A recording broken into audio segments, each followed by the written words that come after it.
Hello, Non-Philistine Review. I welcome you to the latest installment. Today I'm going to review a book called The Age of Mackenzie King by Henry Ferns and Bernard Ostry. This is was a controversial book when it was first published in 1955, and republished in 1976. I was reading I will read excerpts from an essay uh, written by a man from the Canadian Historical Society, I think in the 90s, or I have to look on the date of it, but basically a review of the book that gives biographical information on Henry Ferns and Bernard Ostry, two very interesting individuals, both from Western Canada, intellectuals certainly, and not establishment people. So quite interesting stories that I will relate to start. And but the subject of the book is obviously not the authors as much as Mackenzie King.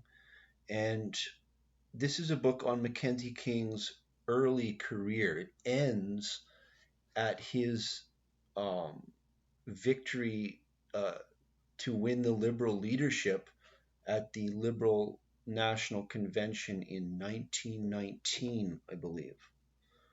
1920 possibly. 1919. So this is on the early career of Mackenzie King, before he was prime minister, but he was in academia and in the Laurier government in minor roles, bureaucratic, and later in a cabinet portfolio in the Ministry of Labor. But the age of Mackenzie King, what was the age of Mackenzie King they're referring to during this period, the early 20th century through the First World War to 1919? Well, you can see something of the controversial and cynical perspective of the authors on Mackenzie King and this era by the choice of photograph. This is Mackenzie King here, looking dapper, and this is J.D. Rockefeller, the richest man of his age, or one of the richest men of his age. American corporate tycoon, and they're looking very friendly. And Mackenzie King worked for J.D. Rockefeller when he was out of favor, and he lost his seat. Mackenzie King lost his seat in the election of 1917 in the middle of World War One. And he worked for Rockefeller during this time, applying his skills as a labor expert, which the authors get into. But this picture is indicating the, like I said, skepticism of the authors on Mackenzie King casting himself as a man of the people, which they claim was absolutely ridiculous. But anyways, this is a critical biography of Mackenzie King and very interesting.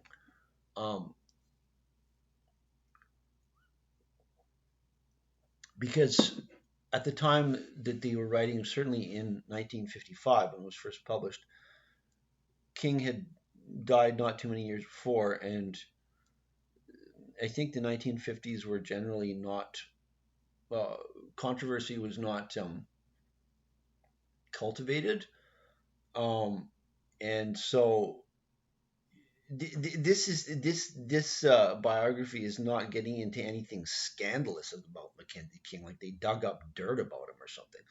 It's just it was not in the flattering.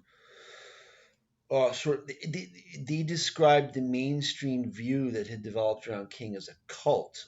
They described that it's somewhere in here, or possibly in the review by that guy from the. No, I think it's in the introduction. We'll see, but they absolutely blast Mackenzie King in this book, and they've got the receipts, so this is going to be interesting. Because, and that's why will write the title of this book in connected to this. The reason why this subject is important and is why I'm reviewing it is because Mackenzie King and this ethic, this uh, what do you call it? The establishment Liberal Party, the Liberal Party of the vague middle, that basically, is the usually wins the elections in Canada. This giant middle blob, it originates with Mackenzie King. That is why this book is important and why I'm reviewing it and why we'll choose a title for the video that is related to the Liberal Party we've come to know and love, or not.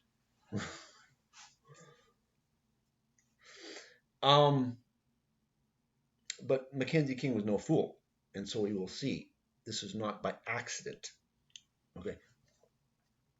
I don't think you got to be friends with J.D. Rockefeller if you were a moron. But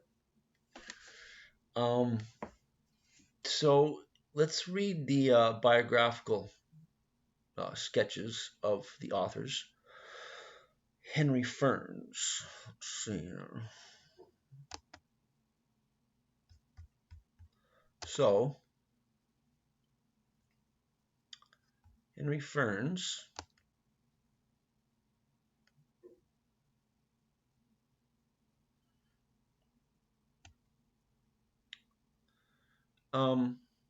yes. Harry Ferns was one of the educated few, that relatively small group of university-educated Canadians in the middle of the 20th century from which so many of the nation's political, economic, and academic elite was drawn. He hadn't reached that point by birth or privilege. Raised on the prairies to an English family, Ferns had excelled in matters of the intellect. He managed to scrounge together the money to get himself to the University of Manitoba in the midst of the Depression and did not waste his chance. Ferns impressed his professors with his keen intellect. He was a thin, earnest, and intense young man. When he got the chance to go abroad to Cambridge in the late 1930s, he not only survived the stint, he excelled. Yes, I was going to read this from the other version here.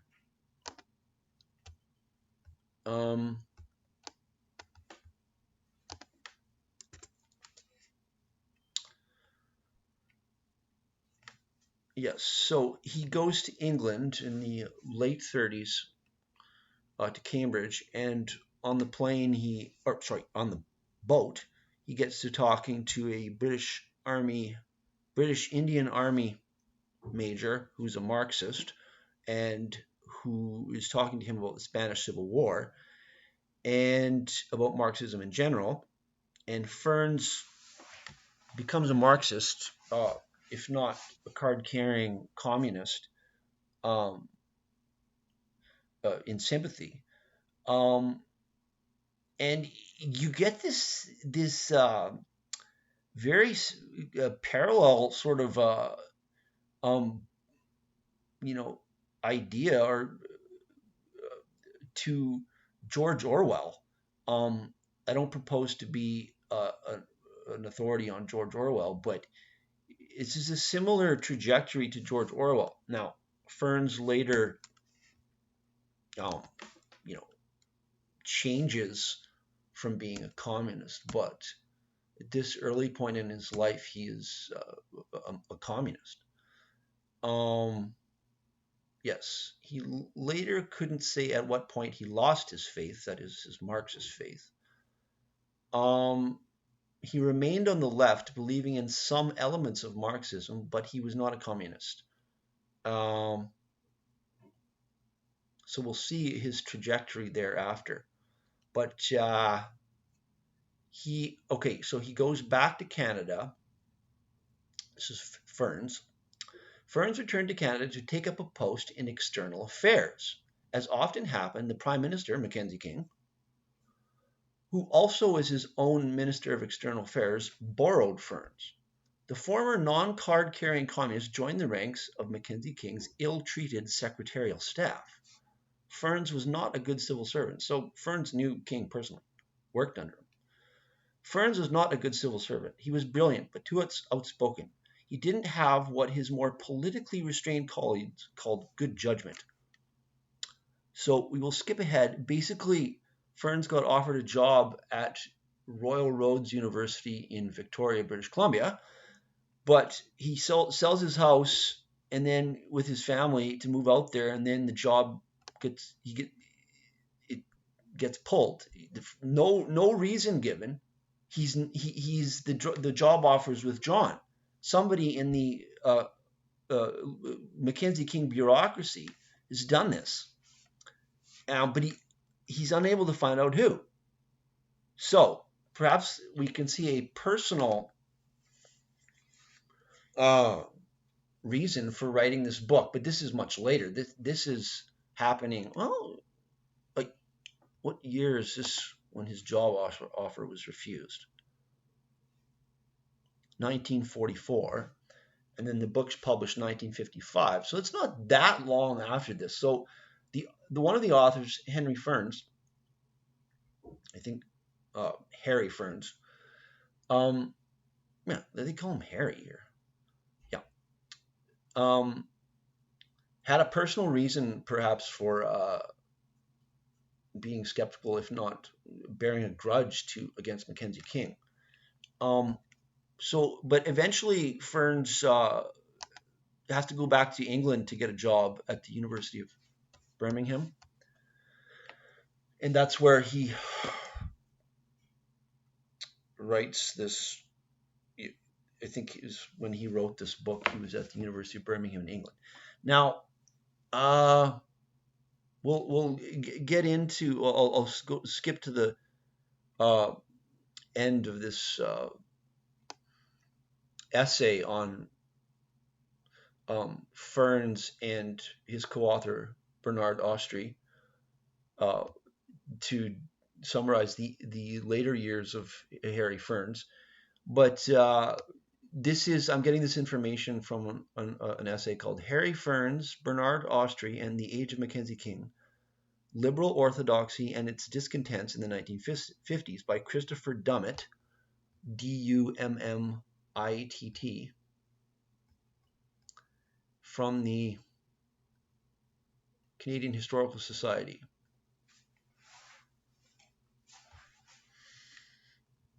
That can be searched for online.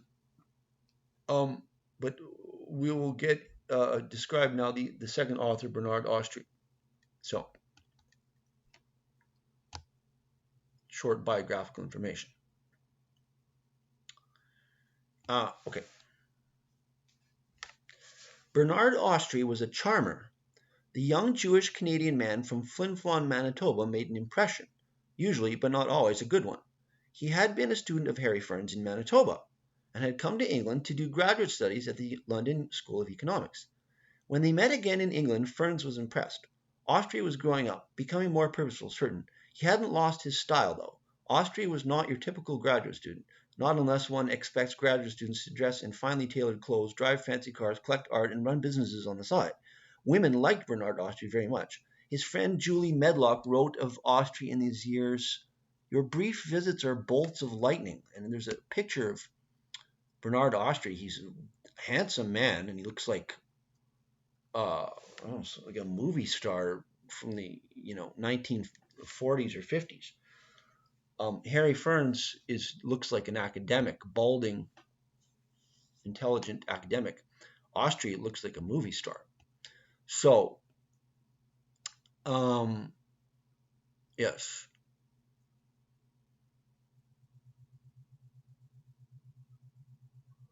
So Ostry was a political animal who managed to make himself well connected on the left of the Labour Party when he was in the UK in the early 50s. He even managed to secure himself a position for a short time with V.K. Krishna Menon, who was an Indian politician, possibly prime minister. I have to Google that. But Krishna Menon, when this stalwart of interwar socialist London transitioned to being the representative of newly independent India in the United Nations. Okay, so Krishna Menon was the Indian representative to the UN. Ostry wanted to, quote, make it. He was wealthy, but the money was newly acquired. His family had made its wealth starting in the dry goods business in Manitoba and moving on to larger investments. He had style, but he was from a small town called Flin Flon. He was Jewish in the 1950s in Canada, where that was noticed and not often appreciated. Okay. Yes. For different reasons, Ferns and Ostry had little time for what they saw as the stodgy political reasoning of the status quo in 1950s Canada. Okay, this is interesting. So we've got just brief glimpses of the 1950s here. There was C.D. Howe still at work. Louis Saint Laurent in his 70s. Jimmy Gardner was still the voice of the West. Jimmy Gardner, I think, was a progressive back from the 1920s or 30s, but to make sure about that. Even when they retired, many old liberals like T.A. Crerar, well, Crerar was originally a progressive too from Manitoba, or Chubby Power, just moved off to the Senate to help govern from the upper chamber. The age of Mackenzie King went on and on through patronage and yeah. So you can see these guys are a bit of a stirring the pot kind of people. Very interesting individuals. So we've got an idea of Ferns and Ostry. I'll leave the details in their later life. That doesn't necessarily matter as much. But they're both Western Canadians, both Manitobans, intellectuals. This is very interesting. So yes, so we'll start with the introduction to the 1976 edition. So 1970s, it's a different time than the 1950s, obviously, but in terms of the spirit of the age, things had changed a little. But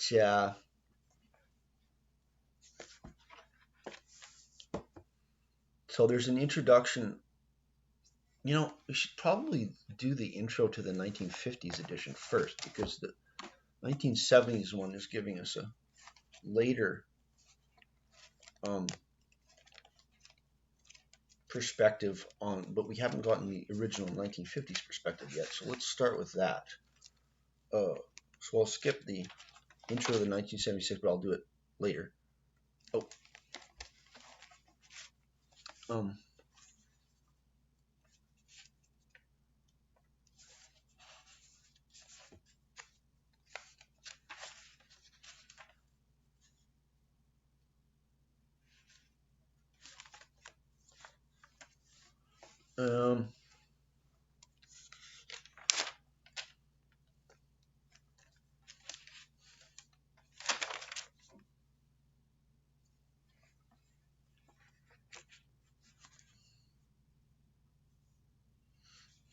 So,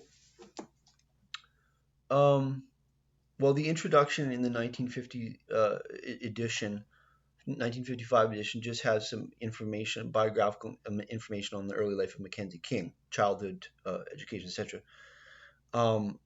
But we'll pick King up mainly in starting with his university education years at the but which is mainly in chapter 1. Um, so I guess the introduction that has some more interesting points to it is the intro to the 1976 edition. So I will detail that now.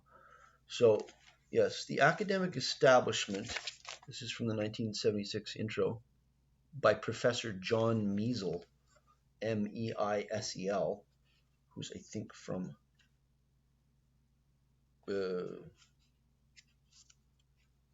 Queen's University.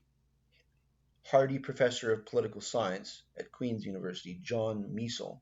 This is in 1976. His introduction, he says, this is me summarizing. The academic establishment 1955 to 1976 in Canada, including King's quote, official biographical team, was liberal, bourgeois, and genteel, harmony at all costs. So Meisel asserts even CCF scholars, that's NDP, scholars eschewed confrontation, believing in the essential goodness of human nature, that under this goodwill would triumph. As such, the tone, quote unquote, of Ferns and Ostry was universally deplored. Okay, when it came out in the 1950s, it was this. I guess the 1950s were a bit stodgy, so this controversial biography was, quote, universally deplored. Quote, something of the, yes, so he summarizes their portrayal of King as something of the priggish careerist. Official, respectable biographies of King were by Professor Dawson, W.L. Mackenzie King, 1874 to 1923. That's, again, of the early life of King. And Professor Stacy, quote, a very double life, the private world of Mackenzie King. That doesn't sound quite as respectable, but definitely the biography by Professor Dawson sounds pretty mainstream at the time. So we get into chapter 1. Chapter 1 is titled Home and Native Land, 1874 to 1896. So let's get into Mackenzie King, the subject of the book. So King entered the newly formed Ministry of Labor as its expert head around 1900. No, in 1900. This after the revival of world business in 1896. This is in the Laurier Liberal government. So as a young man, Mackenzie King landed a job.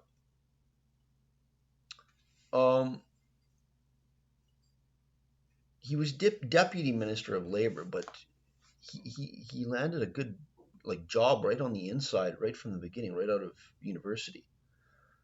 Now, as for his education, King attended the University of Toronto starting in 1891, and there was involved with the social crises of the age.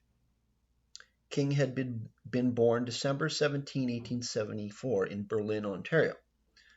The traditional classics, this is at the U of T in 1890s, the traditional classics, Latin and Greek, and theological curriculum were under assault at this time from the natural and social sciences. In 1888, the provincial government intervened, appointing a new chair of political economy and constitutional history. The job was given to W.J., later Sir William Ashley. Now, is Ashley... Yes, so Ashley is an example of the trend away from the traditional, Greek and Latin and theological curriculum to the natural and social sciences. So Ashley in 1895 opined that, quote, and this has to do with economics, Ashley in 1895 opined that, quote, political economy, laissez-faire liberalism, had been fed had had been fed to the working men for 50 years and had begun to stink, unquote. So and yet Mackenzie King was a liberal. So how is this going to work out? Free trade and the individual rights were the mainstay of the Liberal Party in Britain and Canada up until this point. So Ashley's successor as the head of the Department of Political Science was James Mavor, Mavor, and King enrolled in political science under Mavor and took a formidable array of courses: political economy, that's economics, political science, history, and law. King, no moron, that's for sure. Chapter 2,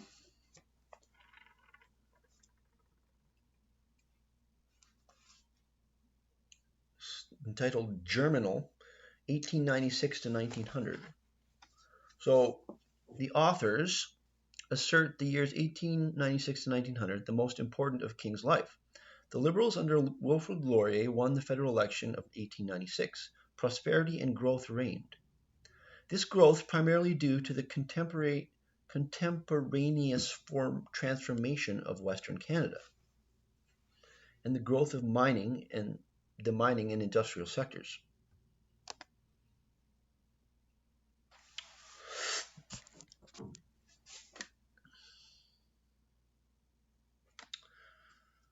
But the U.S., a more developed industrial economy, of great cities, great industrial cooperations, corruption, wealth and poverty, prosperity and depression. The Yankee vision of technology and labor-saving machines had triumphed over the small private property owner of Thomas Jefferson. Dislike of shiftlessness and laziness had become contempt for everyone content to work for a weekly wage. King, the provincial going to action in the big city, Berlin, Ontario being, I think, not a big city anyways, leaves Canada for the University of Chicago and then Harvard. So King always goes to the centers of power. This is a theme. This is King, studied under some of the most famous social scientists of the day: Thorstein Veblen, W.J. Ashley, again, Archdeacon Cunningham, J. Lawrence Laughlin, Laughlin,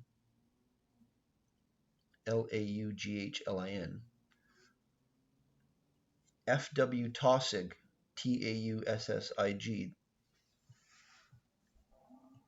Taussig was not a government interventionist. Okay. And, quote, Taussig's assumption that labor disputes arise because workers are stupid and employers are high-spirited, and that a drop of kindness will solve everything, corresponded with some of the ideas of the young Canadian student, unquote. This is Ferns and Ostry writing. Fairly condescending view of labor. The study of money, one of King's fields of study. In the age of Williams Jennings Bryan. So King wrote seminar papers on, quote, the function of money, unquote. Quote, a history of prices in the United States since 1850. Currency elasticity and state banking systems 1837 to 1863. King no fool. His political thought distilled into, therefore, the central subject matter of politics, being the tension between groupings in an industrial society, those who sell and those who buy labor. Fairly cynical view of the world, all related to power. At the University of Chicago, King published 2 learned papers in the newly founded Journal of Political Economy, one entitled An Outline of the History of Trade Union Organization in the United States, and the second, The International Typographical Union, a Study in Trade Unionism. And I think the International Typographical Union rang a bell with me because I read the biography of George Brown, the founder of the Toronto Globe newspaper, that father of Confederation, and seem to remember from that biography of Brown that there was a strike of his employees at the Globe that were, some of them were the members of the typographical union, so this must have been the typesetters for the newspaper. And this was controversial because Brown was both a politician and the owner of a major newspaper, and so how was his political idea? He applied basically classical liberal views on his own employees, fired them all. I think he might even had the authorities come round them up. This is the liberalism of the individual rights, like the rights of the employer guaranteed in contract, could not be infringed by anybody. This is the strict liberalism of George Brown. But King writes a paper on this. It'd be interesting to see what he thought, because he's probably referencing that strike under Brown in this paper.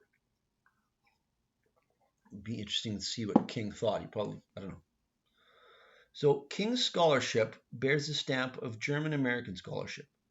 Dry, flat, neutral, and factual. Mackenzie King, a new social type. The expert. Quote from the authors.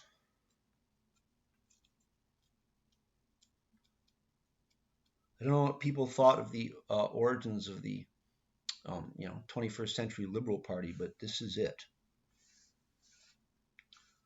We're transitioning from the Liberal Party of George Brown and Wilfrid Laurier to this new animal, and Mackenzie King is the transitional figure. So, a quote here. So that's King's career had begun, not as a muckraker exposing abuses, not as a popular leader demanding change, but as a servant of government with a very acute idea of how a political reputation may be made.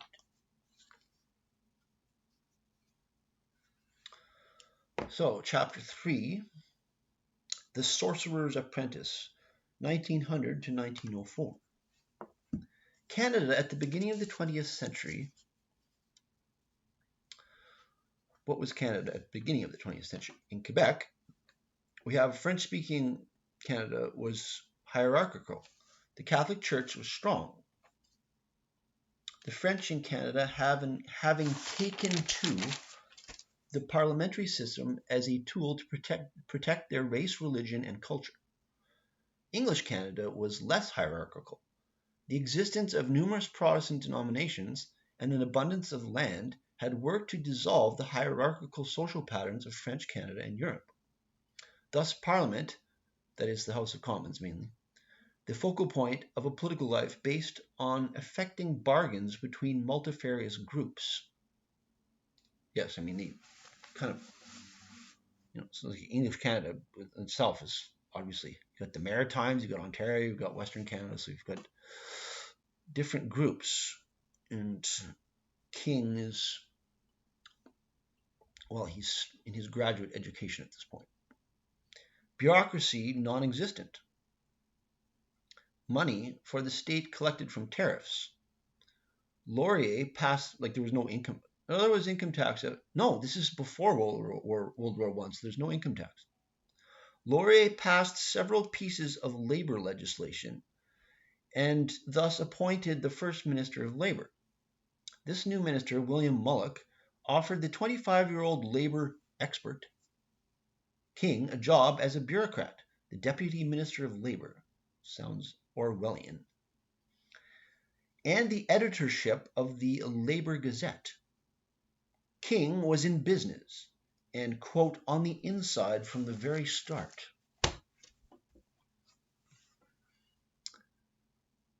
So King's closest friend of his university days was a young man named Henry Albert Harper. Now, Harper, no Democrat. He writes, and King got him a job in the Department of Labor, his friend. So Harper writes, probably in this newspaper King was editing, or newsletter, quote, "The safety of society lies in informing those who form public opinion." It's not. Jefferson's famous quote was, if, basically, we have to educate the people. This is what the health of the state depends on: educating the people, and people, the voter, the citizen, being able to think and act for themselves. Whereas Harper, King's friend, says sort of the opposite: the safety of society lies in informing those who form public opinion.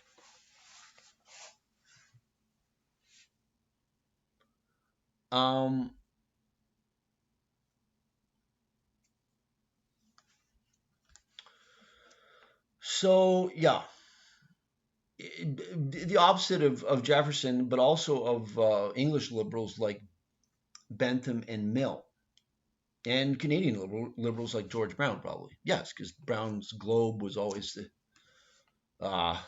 anti-establishment paper of its day. The Democrat populist, you could say, side at that time. But in King's opinion, however, experts and the elites know best. King, thrown into the national spotlight as the Laurier government's envoy to strikes across the Dominion. November 1901, he was in Roslyn, BC, where there was widespread industrial unrest among mine workers. The Western Federation of Miners, District 6, was fighting coal mine owners for union recognition and better pay. So in flies Mackenzie King, the savior of the situation. We'll see. The WFM, Western Federation of Miners, in general agreement on the need for trade union organization, but furthermore on the need to eliminate private ownership of industry. So they're a pretty forceful bunch.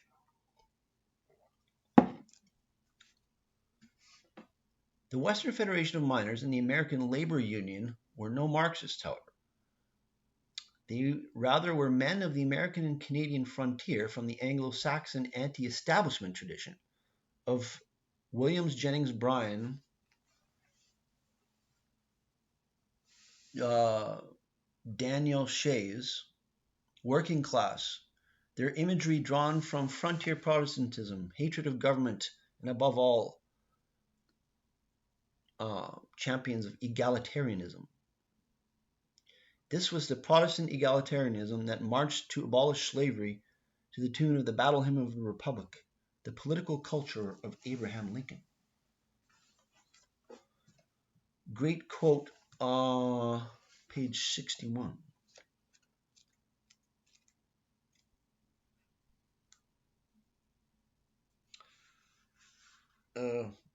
So this says, reading over the propaganda, educational material, and policy directives of the American Labor Union, it is clear that a worker in British Columbia might have been puzzled to know in particular instances whether he was being advised to strike for 5 cents an hour on his pay or to usher in the millennium.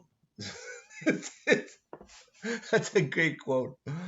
This is also the culture that produced the progressives in the 1920s and the social credit in the 1930s in Western Canada. Same culture.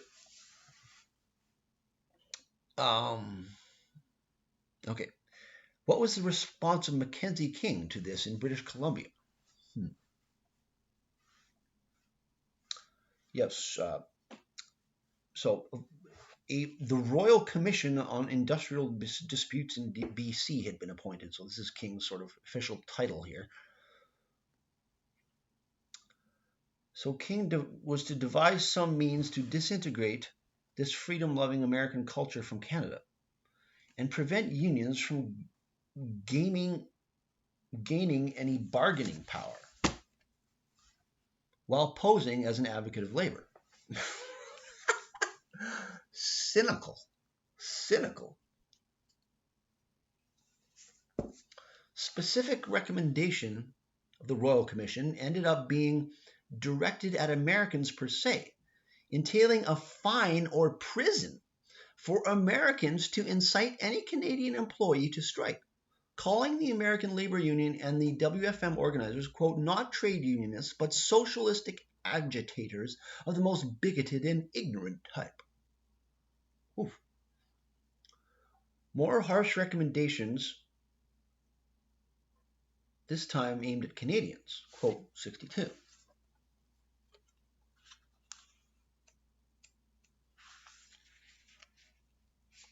This is the commission, proposed that Canadian trade unions be incorporated and made liable for breach of contract and actionable for damages. Okay. It doesn't sound favorable to labor. Then, with a fine gesture of sympathy towards the unions, it proposed to exempt union benefit and insurance funds from claims for damages and to limit the right of appeal in order to prevent prolonged lawsuits. A contrived solution to this strike, and I'm sure the workers were scratching their heads. But this is King's sort of contrived solution in the Royal Commission on Industrial Disputes in BC. Canadian Labour responded in kind to the harsh report. When the Canadian Trades and Labour Congress met in Brockville, Ontario, September 1903, a strong attack was made on the report and the secretary, Mackenzie King, specifically. In January 1904, King, back in BC, in Fernie, he attempted to distance himself from the report and cast himself as sympathetic to labor. In June-July 1904, we find him in Sydney, Nova Scotia, where he settled the strike again in favor of the employer.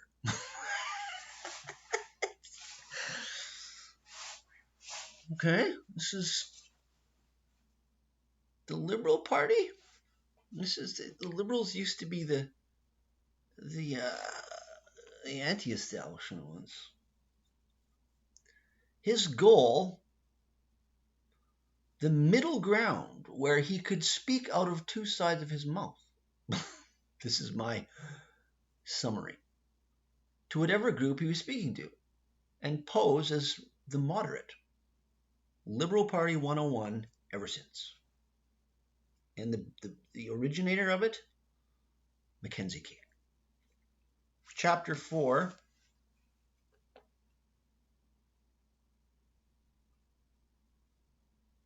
Liberty, Equality, Fraternity, 1905-1909. So, to put it positively, 1905-1908, his ideas had developed two foundations. One, conciliation. Two, limiting the supply of labor on the market. Both fairly cynical, but we will parse that. Yes, his official title, the Deputy Minister of Labor, sounds Orwellian. Coal strike in southern Alberta, autumn 1906. Winter approaching. Supply of heating coal on the prairies in the balance. This is a serious instance. They were striking. King to the rescue. The result he considered the cornerstone of his career. The Industrial Disputes Investigation Act. He helped draft this bill. I don't know, you know, at the end of your life, someone asks you, what's the greatest accomplishment of your life? Mackenzie King says, the Industrial Disputes Investigation Act of 1906. Well, to each his own. What did it do? restrained labor on penalty of fine from striking. It's like, what? So is he going back to George Brown's liberalism? The the sanctity of contract overrules any supposed rights of the employer or the employees to not starve to death. Which he would consider socialistic. We'll see here. But this is also not, it's also not revealing that the Liberal Party, certainly at this point, and or the Liberal Party and Mackenzie King can't be described totally as socialist, but it's just like, because here he's defending the employer. But what we can see where it's getting into this confusing middle ground of conciliation between groups, so you can never really pin it down.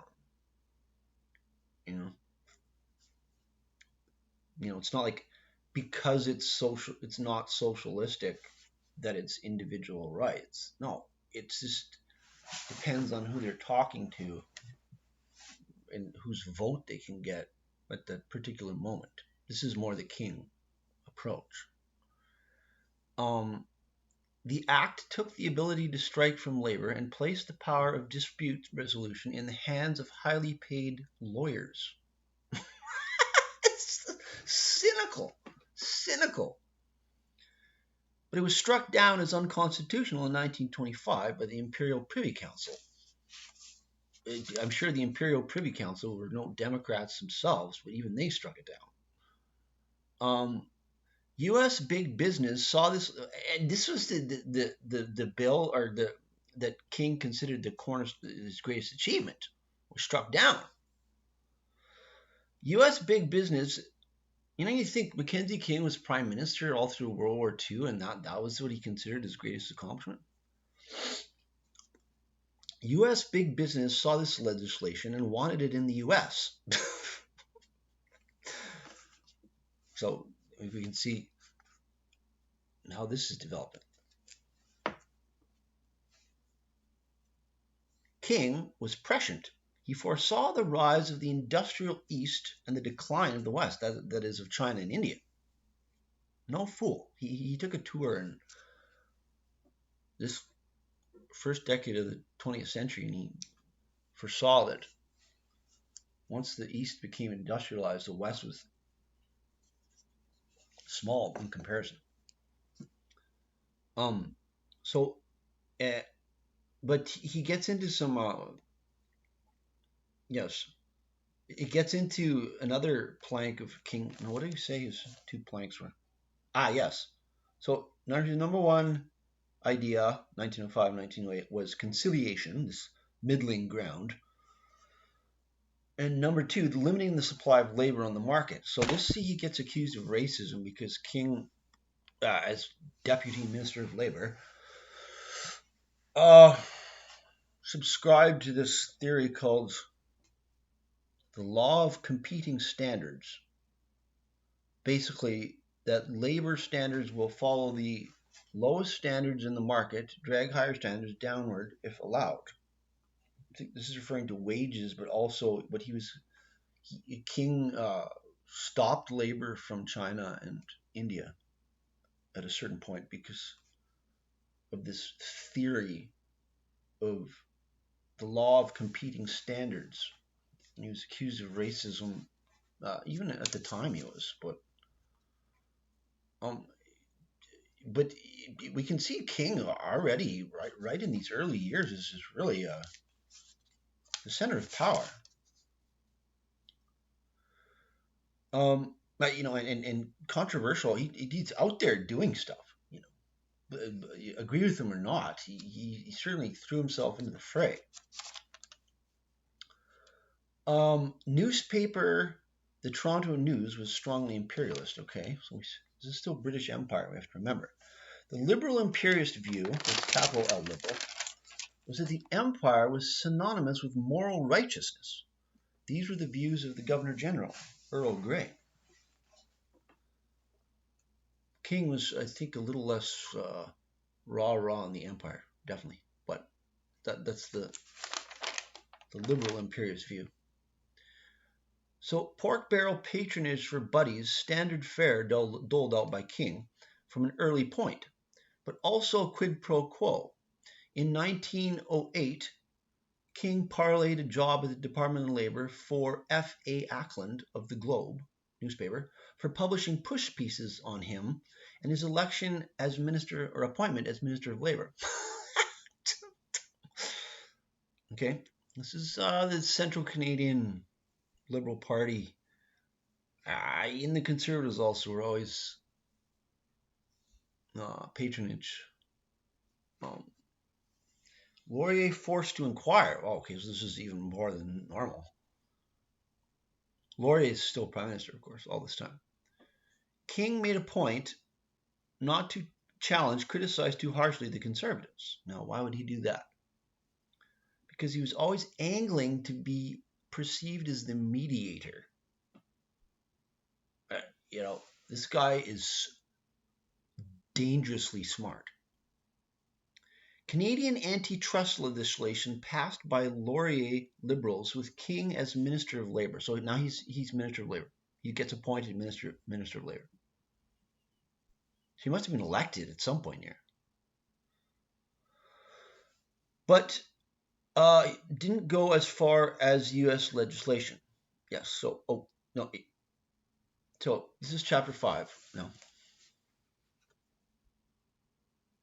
Working on the railroad workers, 1909-1911.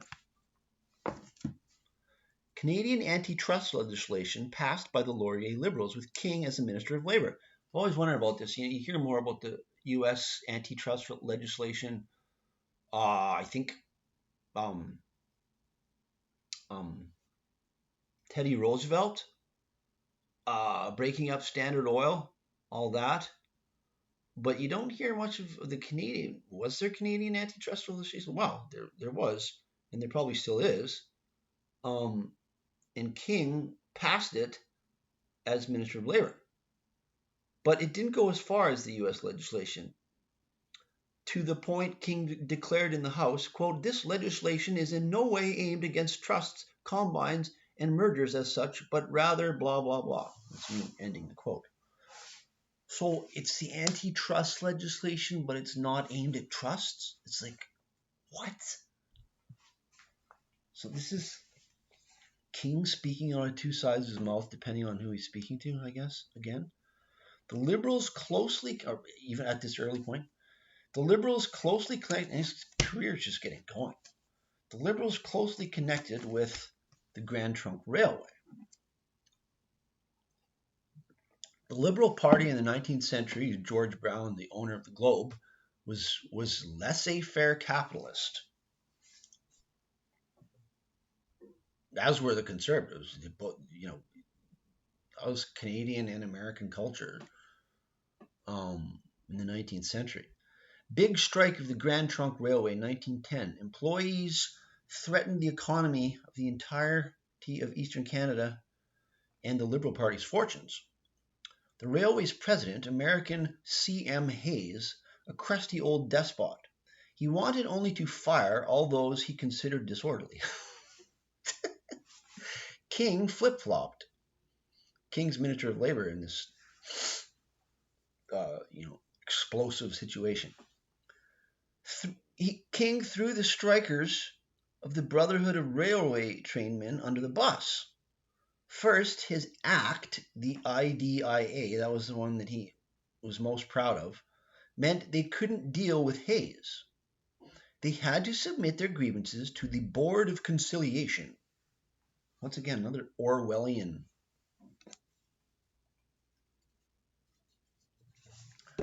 Hayes, this is interesting history. The vice presidents of the Grand Trunk were guys named Bigger and Wainwright, and in Alberta there's towns named after these guys. Bigger in central Alberta and Wainwright in central Alberta. So the Grand Trunk must have owned that railway line through there. all the way over in central Alberta. King reported to Laurier in 38 typed pages, August 4, 1910. This giant tome was a complete flop with Laurier.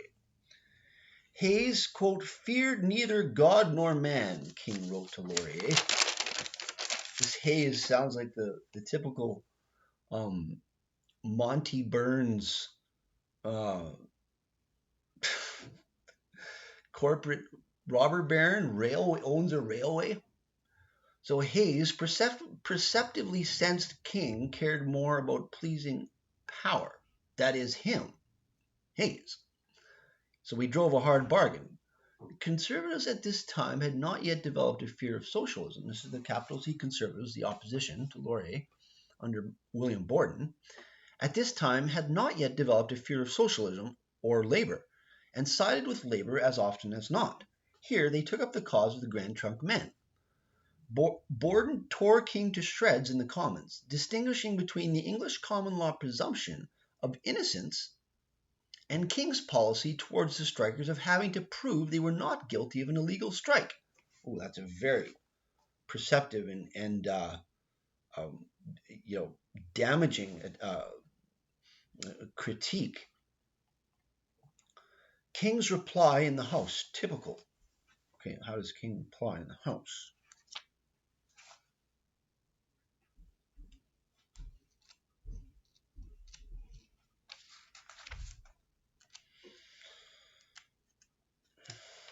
This page here. Yes, February 10th, 1911, Mackenzie King attempted a reply. He employed the technique for which he eventually became famous. His speech was long, extremely personal, heavily loaded with testimonials to his brilliance, his love of labor, and the wide support he enjoyed among trade union leaders. So when he finished, there was hardly anyone left in the House.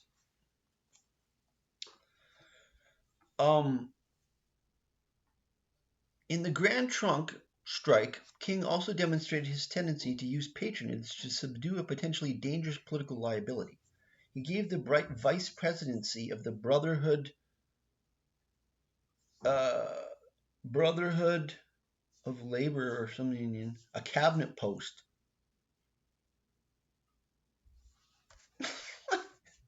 That's extremely cynical. Oh, it must be later when he was prime minister. Yes, in 1921. Later made him a senator. That is really cynical. The final impression that King had supported the big boys and the railway president Hayes. Furthermore, that the Liberals had developed the Ministry of Labour purely as a patronage trough at which to buy union votes through appointing Labour leaders like Murdoch to cushy public posts. The Farmers' Bank failed 1910. Now, back when banks failed, the government didn't bail them out. We're still in laissez-faire here. Very small government. Although King is representative of something changing. The Conservatives hit home with this pork barrel line in their election victory of 1911. King partly to blame.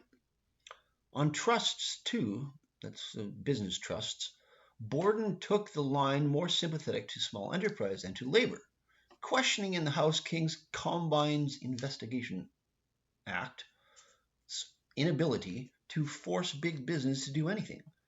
King's Act only permitted investigation.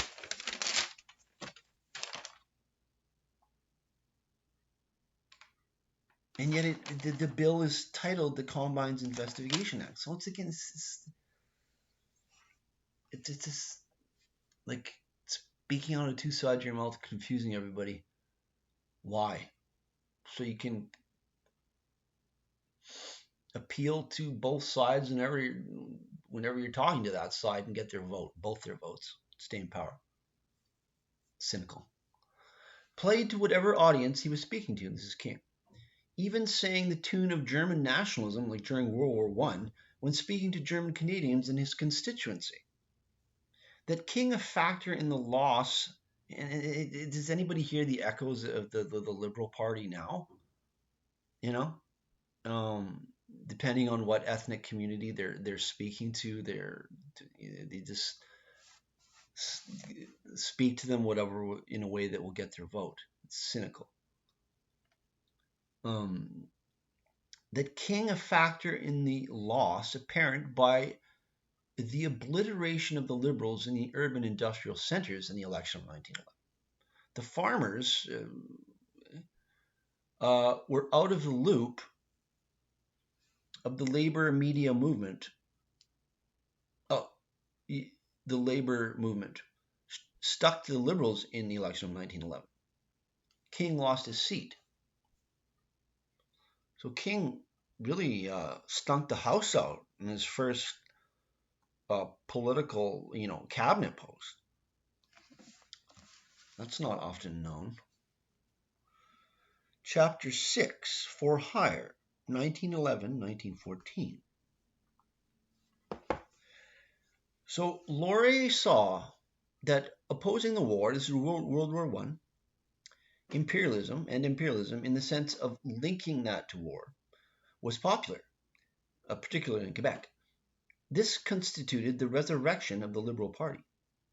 Laurier was, this is from a quote from Ferns and Ostry, Laurier was a man of extraordinarily great power over his party followers.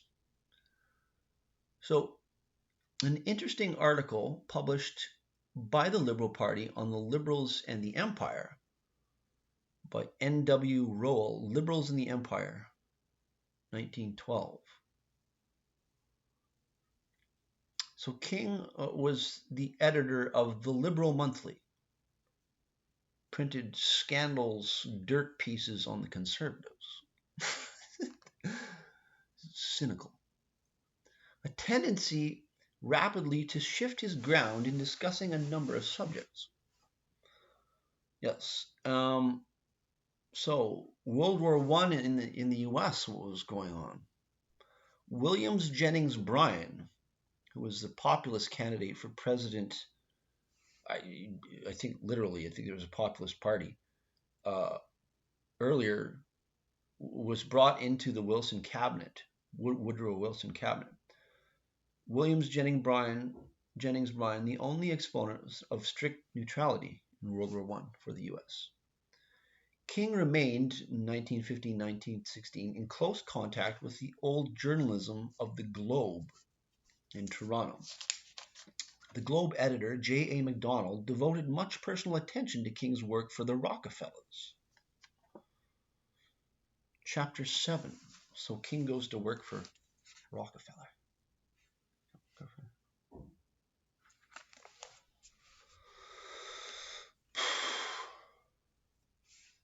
Speaking of Monty Burns, yes, J.D. Rockefeller. Chapter 7. The Liberal Way, 1914-1916. The Central Canadian Liberal backroom establishment to whom King was close, quote, they made and unmade politicians because they had money or the means of publicity in their hands. So Ferns and Ostry called a Colorado mine strike in the Rockefeller mines, quote, class warfare of a brutal and unsophisticated kind. There was literal violence, both sides having guns, I believe.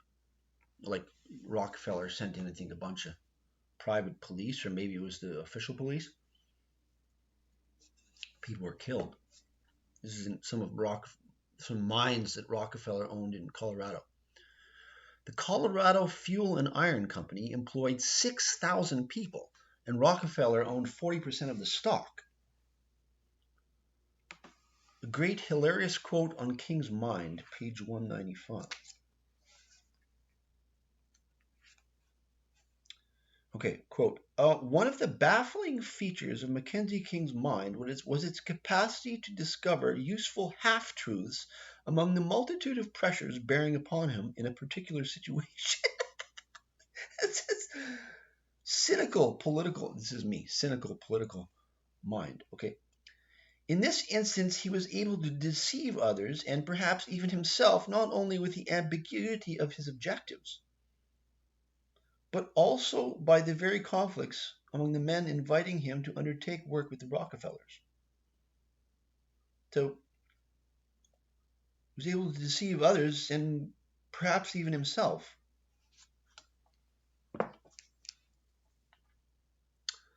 Yes, so these giant strikes in Colorado, Mackenzie King called in to save the day, so his reputation had spread far and wide. King called in to save the day. End result, a union of which the Rockefellers were the heads. What? King, before the Commission of Industrial Relations in Washington, May 1915, calls himself, quote, an expert, asked to advise on a particular situation.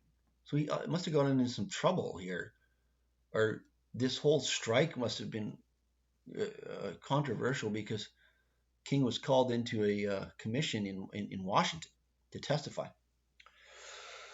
Between 1915 and 1922, 7 major strikes in Colorado, 4 in mines of the company owned by Rockefeller. More specifically, King's plan resulted in the splitting of the labor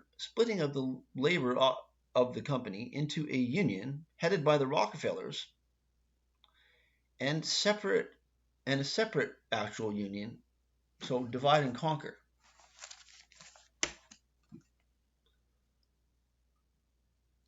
Rockefeller never moved except among a platoon of experts. Is Rockefeller this is me now. That was a quote from the authors, and I say, is Rockefeller what we today would call a globalist? Is that fair? Is he like a Bill Gates of his age? Important quote from King before the commission in Washington, revealing his mistrust of, quote, the people and democracy. Okay, so King's in Washington. He's probably thinking this is not going to be aired in Canada. I mean, he's out. He lost his seat, so he's not in politics. So what does he really think? And he's trying to get votes, especially in Western Canada. He's going to sound one way. What does he say when he's amongst the big mucky mucks in Ottawa or Washington? Let's see. So this is King. Quote, is that not the way to do it? To put into the minds of the people before the people? Question mark. I do not know that is the way to do it. And I don't know that you honestly think it is. The way to do it is to get hold of the forces controlling the situation, and if they are wrong, to remedy it. Chairman Walsh asked, is there any force in the American people? To this, Mackenzie King replied, we are playing in words. Chairman Walsh's comment was, no, I am not. Is there any force to control the Rockefeller interests in Colorado to do the right thing if they are not doing the right thing, except the ordinary people of America? Mackenzie King revealed his trust in the relative powers of wealth and democracy. Reply, if you are speaking of the immediate force and immediate influence, King said, I think that the conscience of young Mr. John D. Rockefeller is more powerful on that, and will affect social justice in Colorado quicker than any other single force that you could bring to bear. Ugh, it's a completely elitist statement. Unbelievable. He's just kissing the butt of the richest guy in the world. And it's complete contempt for the people. That's unbelievable. How did this guy get elected in Canada, which is a very democratic culture, especially in Western Canada? Although the Liberals never really won much in Western Canada under Mackenzie King. Probably we're seeing why. So the authors call King's attitude, quote, an undemocratic theory of politics. It's fairly straightforward. After his gig with Rockefeller, King never wanted for friends in Canada. After retirement, Rockefeller gave King a gift of $100,000, which in 1945, how much is $500,000?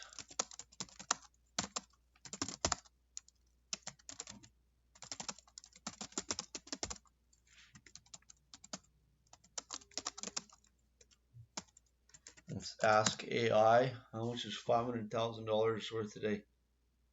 You gotta be kidding me. What? Okay, so Rockefeller gave King a gift of $100,000 on his retirement in the mid 40s or late 40s. Says today that's worth over $9 million. What? Holy smoke. King is just cynical. That's obviously a pile of money.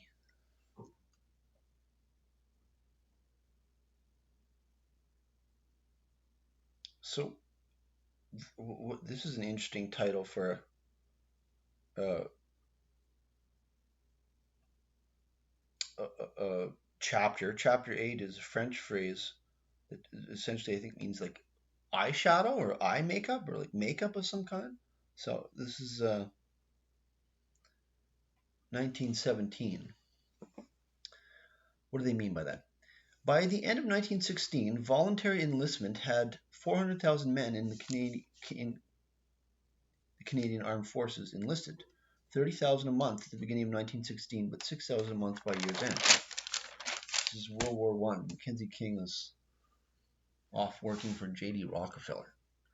Laurier exhibited less and less enthusiasm for the war as he watched the growth of anti-war sentiment. A large group, this is Laurier's in opposition, the Unionists, or the Conservatives under Borden are in power.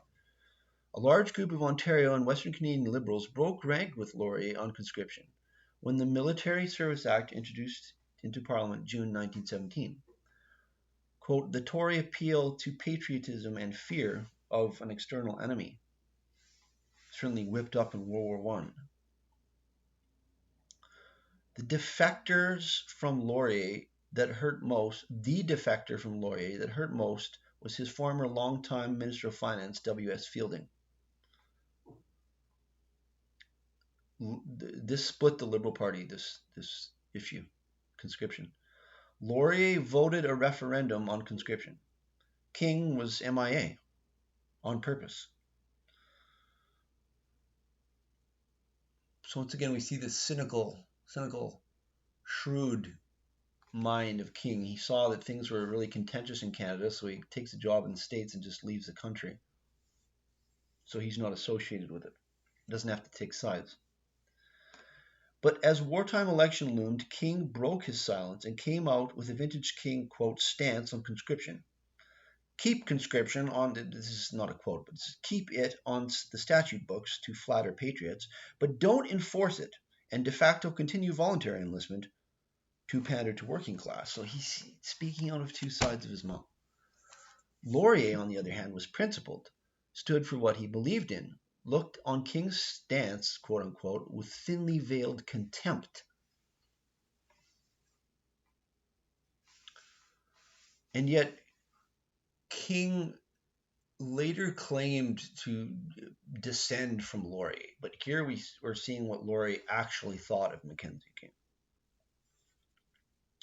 So the authors describe this attitude of King's as his habitual preference for appearing to be a man of the left. Yes, we see him siding with big business, but then he gives the impression that he's a man of the left for labor and the people, socialism, you know. But in practice, he always sides with the big business guys. King, looking out for numero uno, declined to tour the West with Laurier in case the press would ask him uncomfortable conscription questions.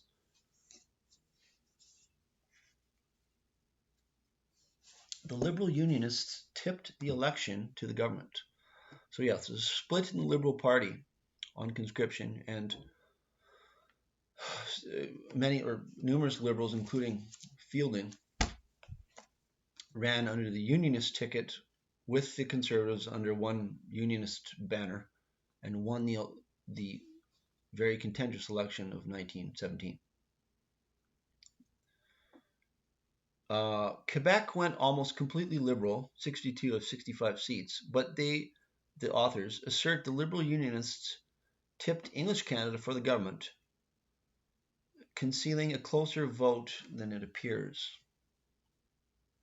The totals I wrote down on the election 1917, 82 Liberal seats, 148 Unionists, which were a combination of Conservatives and Liberal Unionists.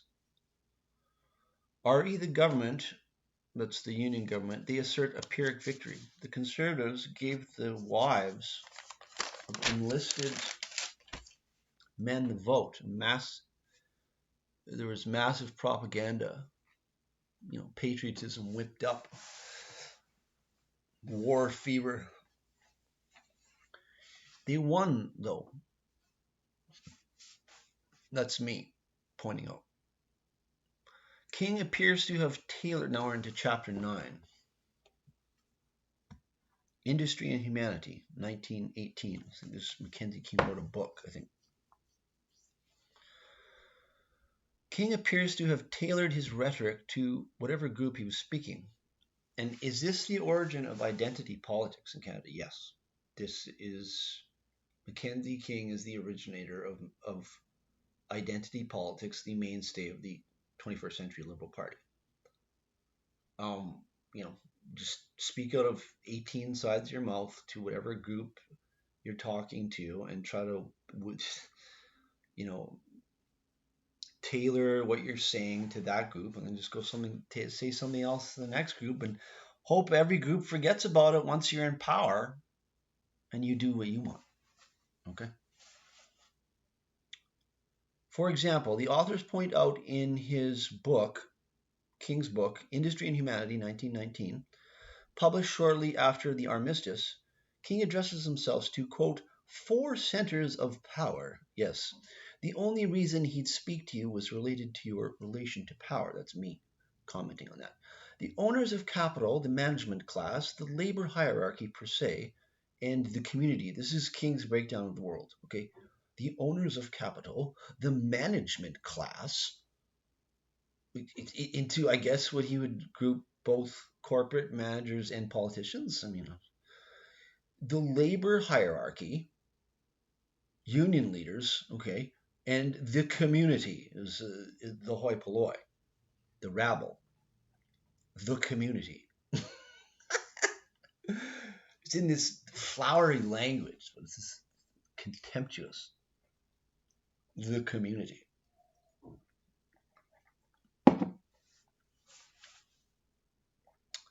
His prediction, the group in which he placed himself, was the management class. Yes. Okay, so yeah. It's interesting. It's the application of that management class. It's like corporate managers in politics. This is how he sees himself. It's not socialistic.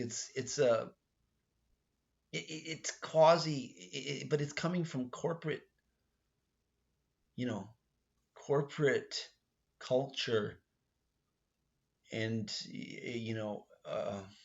university educated social science, economics, expert managers, something Orwellian sounding about it in politics. He takes this so far in the book as to compare the duty of managers, that sounds strange, to advise and, quote, often dictating to the other, quote, elements, i.e. The community. Often dictating to the other, quote, elements.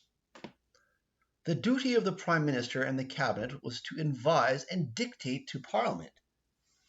It's making me nauseous. That sounds like Carney right there. Justin Trudeau is too unintelligent to do that, but Carney? Yes. The duty of the Prime Minister and the Cabinet to advise and dictate to Parliament. It's like, it's just nauseating. King placed the proper locus of power with the management class. Yeah, this is, wow.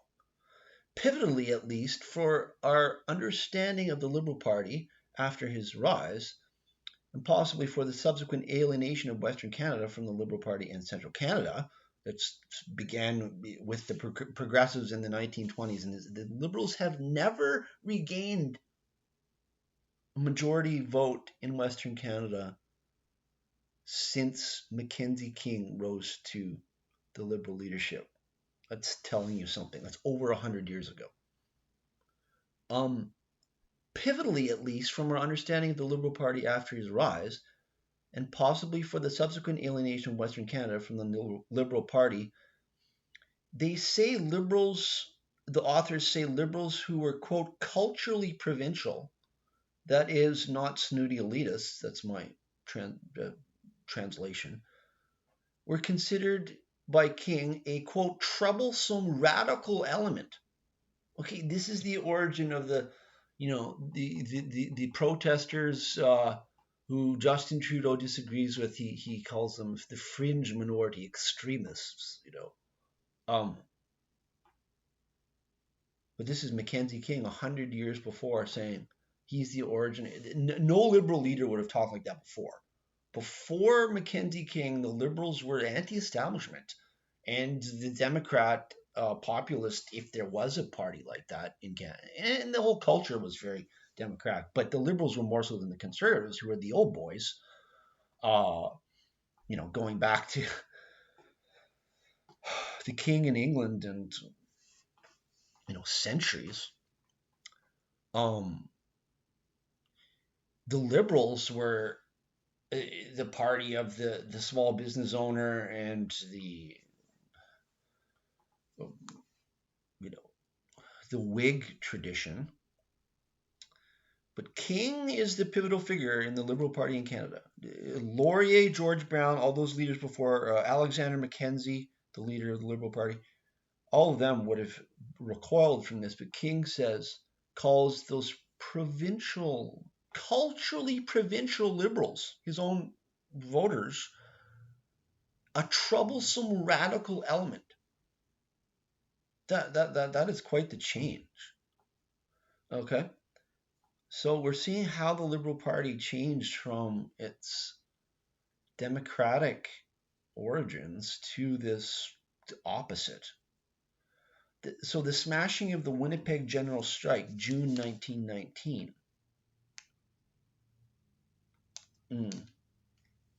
Yes, but now we have to clarify King, this a managerial view of the people, or the community, as he calls them, is not overtly socialist. He's not socialist because, like, in the important respect that King was suspicious of the rational perfectibility of human nature. Okay.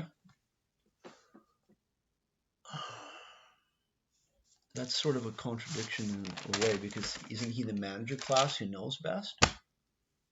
It's like human nature is perfectible when it applies to the managerial class, but not to the rabble. I'm not sure what King means by that.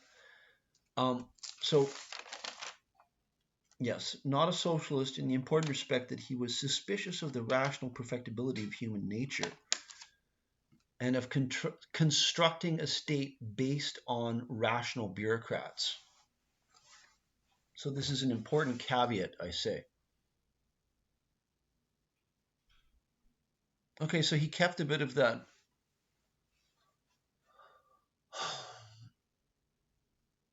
That's interesting. Marxism, believes you can sort of create an eventual utopia by means of the state, but King's a little suspicious of that.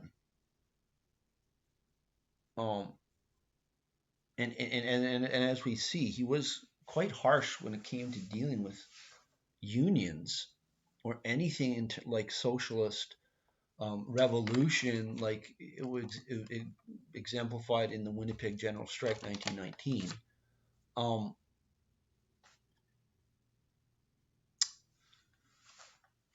But he still sees himself as the managerial class, which sounds bureaucratic. So maybe he's more corporate. He's more corporate. His managerial sense is more in a corporate sense than in a statist sense, a cynical, power-based managerial worldview. So King considers labor the, quote, muscle of the body politic. The managers, the brains. So cynical.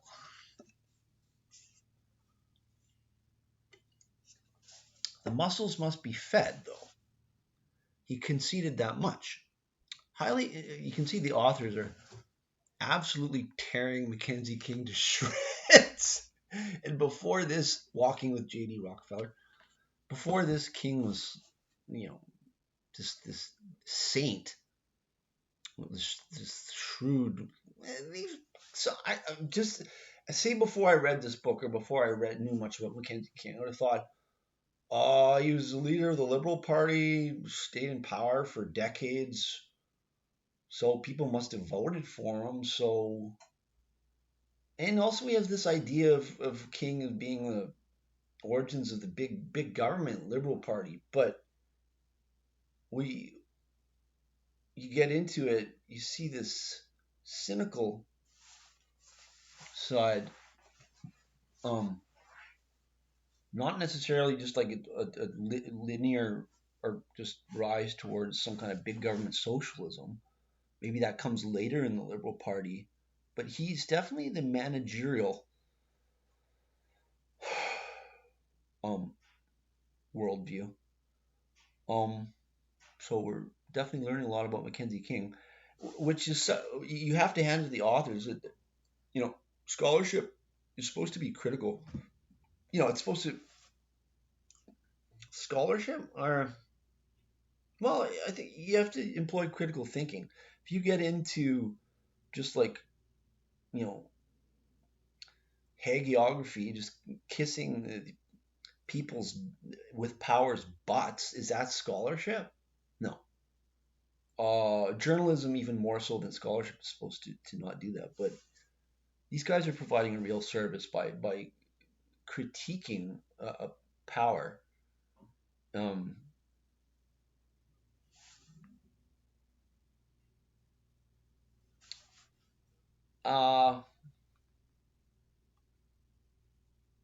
Yes, the opposite of Jefferson and of the Liberal Party of the 19th century, I would say, in Britain and Canada. King, elitist.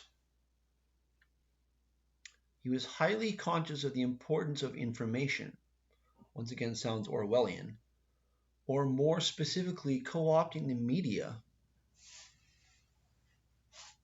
that he believed formed public opinion. So this is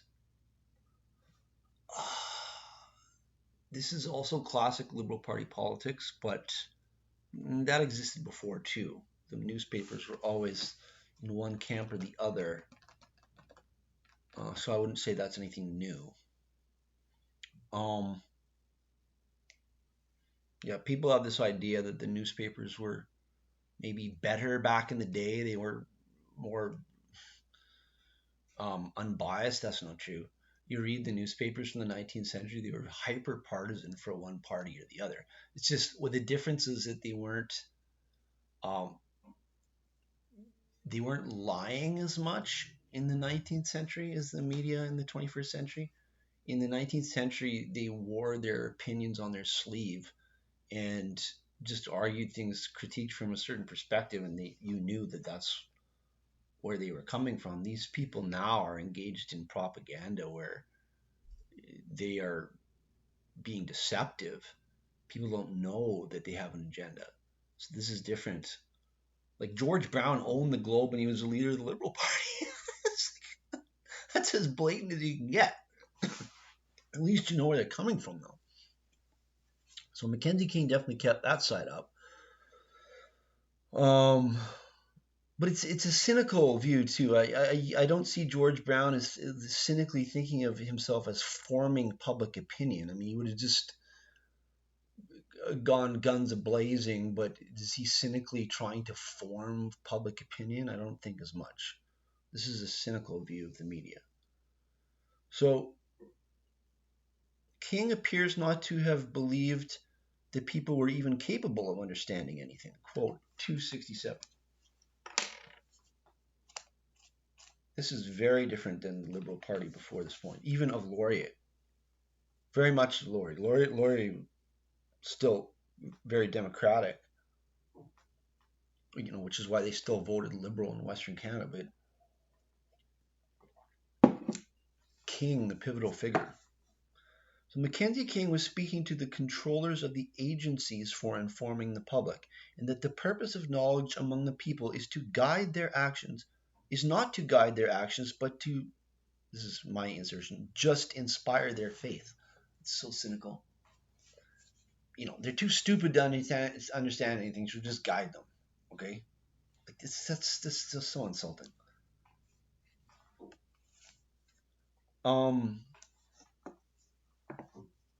Shocking contempt for the people. No wonder Western Canadian egalitarians were not attracted to Mackenzie King. They assert Canadian Liberals from William Lyon Mackenzie, who is King's grandfather. Okay, this William Lyon Mackenzie was a radical Liberal who actually took up arms in the 1830s against the Tories in Ontario or Upper Canada. That was Mackenzie King's grandfather. And psychologically, there's been studies on King that he saw, this is his mom's side of the family. And why he was named Mackenzie King is after his grandfather, William Lyon Mackenzie. Okay. And then King had some psychological thing about being the rebel in disguise or something. And yet he's like super establishment, so it's kind of weird. My father has told me stories about my grandpa who knew Mackenzie King, and I said my dad says and my grandpa said, although I think I remember hearing my grandpa use this phrase myself, that Mackenzie King was a quote queer duck, or not a queer duck, a strange duck.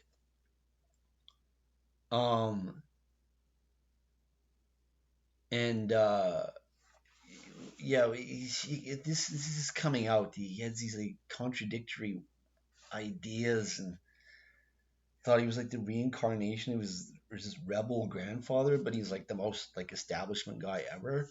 So it's like, So the authors assert Canadian Liberals from William Lyon Mackenzie through George Brown and Alexander Mackenzie, Protestants, quote, Protestants, deists and agnostics,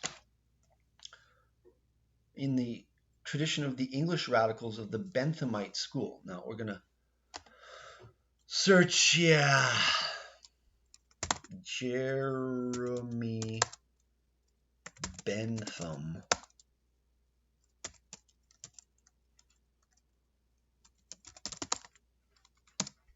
So the Benthamite school, we'll do a little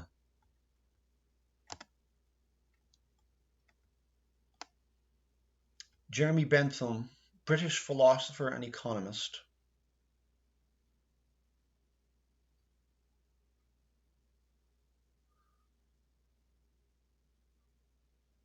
Bentham was less a philosopher than a critic of law and of judicial and political institutions.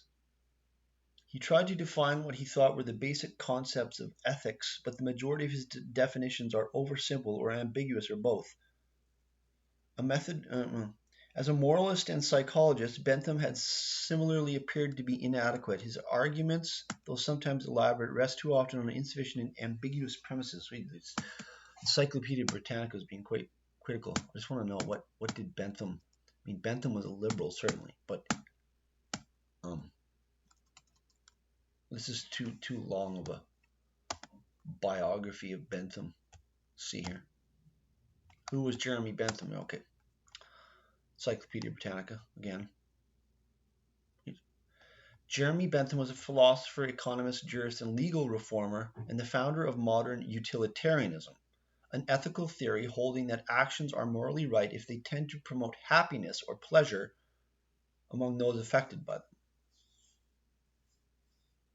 utilitarianism, an ethical theory holding that actions are morally right if they tend to promote happiness. In a sort of practical way, doesn't utilitarianism have that? So he would have probably been for free trade and for promoting the good of mankind in a general economic way, just associated with free trade and the Liberal Party in Britain and Canada in the 19th century. Yes. So this is classical liberalism in the Liberal Party in the 19th century of George Brown. They go back to William Lyon Mackenzie, even Alexander Mackenzie. English radicals of the Benthamite school. The Rouge in Quebec, essentially French-Canadian secularists of the school of Voltaire and Descartes. Okay, the Rouge. I think Laurier was something of in that direction, anyways. The Catholic Church was suspicious of Laurier, I think. Thus, as late as 1896, even this is the authors, even the Liberal Party of Canada was something of a Liberal Party fighting for traditional liberal objectives. Well, I've already described those traditional liberal objectives. The weakness of the Liberal Party after Confederation was its weakness in Quebec. Laurier, the solution to this problem, and King seems to have retained this valuing of Quebec as the key to the halls of power. Does that sound recent? Laurier's stand on the election of 1896 for the independence, that is the jurisdictional power of the provincial government of Manitoba regarding education. Once again, Laurier and the Liberals took up the cause of provincial rights. Even in this instance where the government of Manitoba, which Manitoba was the first province out west, so it was kind of the testing ground, or the crucible, where what did it mean to be Canadian was hammered out, because was it going to be French? Was it going to be British? Was it going to be American? What was it? So the government of Manitoba tried to basically do the public education, one system of education, not separate schools for French, English, or other minorities. And Laurier supported this, which would not have endeared him to the Catholic Church or to the traditional element in Quebec. But this is the Liberal Party asserting,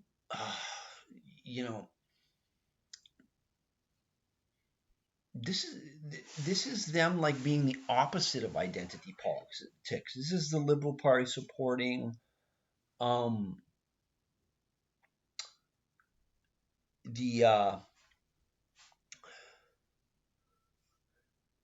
what's that called?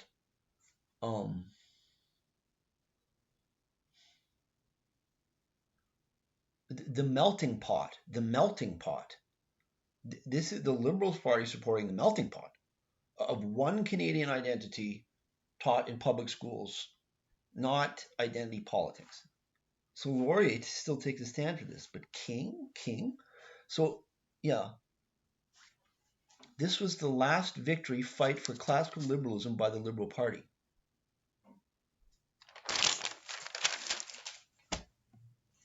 After that, once in office, Laurier tended to be more opportunistic, however. Maintenance of power moved away from classical liberalism, the authors argue. The state, as conceived of by King, remained, however, less Marxist than classical liberal. The state for King was a mediator between capital and labor. Yes, this middle blob that speaks out of 18 sides of its mouth. The state to King, as to Hobbes, had the positive purpose of preserving the peace. The police and bureaucracy before 1914 in Canada was as in the US, small. Yeah, like you go back before 1914, like before World War One, the government was amazingly small, and there was no income tax, which is more classically liberal than it is conservative. Okay, but that's why things are all confused now, because people are like, small government is conservative, and it's like, actually, that's classical liberalism. So people are just, we're kind of getting confused now. People are dealing with, like, you know, things that don't correspond with the actual history, just kind of like propaganda terms and stuff, which is more the media's fault. It's not, you know. But the internet revolution, the YouTube revolution, is changing that. I think, hopefully, returning, knowledge, decentralizing knowledge, and people just going around the media.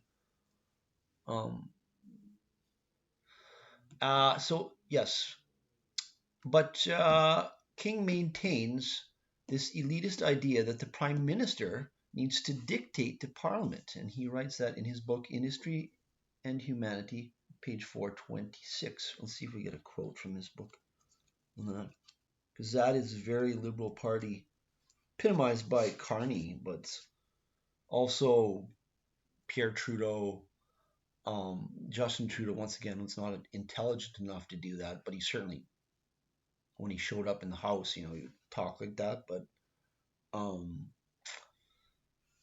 yes, the Prime Minister is there to dictate to Parliament. It's incredible.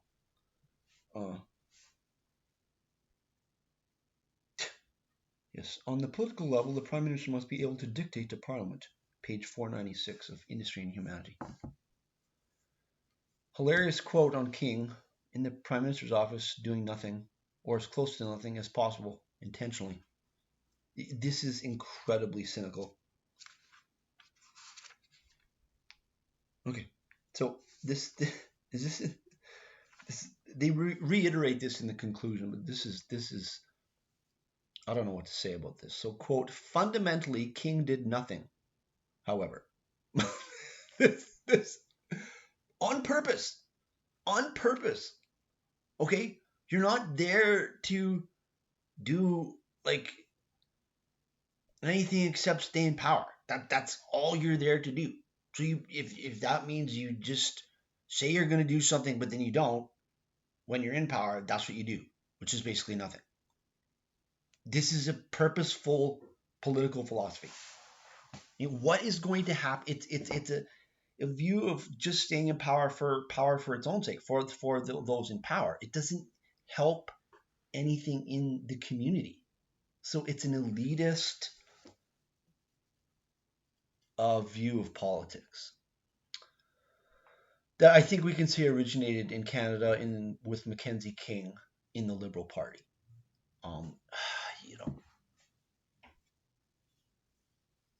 The Conservatives in the 19th century were elitist, but they were patriotic, so they believed in actually doing something. Maybe they go too far in that, but they didn't purposely do nothing just to stay in power. This is a new kind of elitism. So yes, fundamentally, he did nothing, however. That's just unbelievable.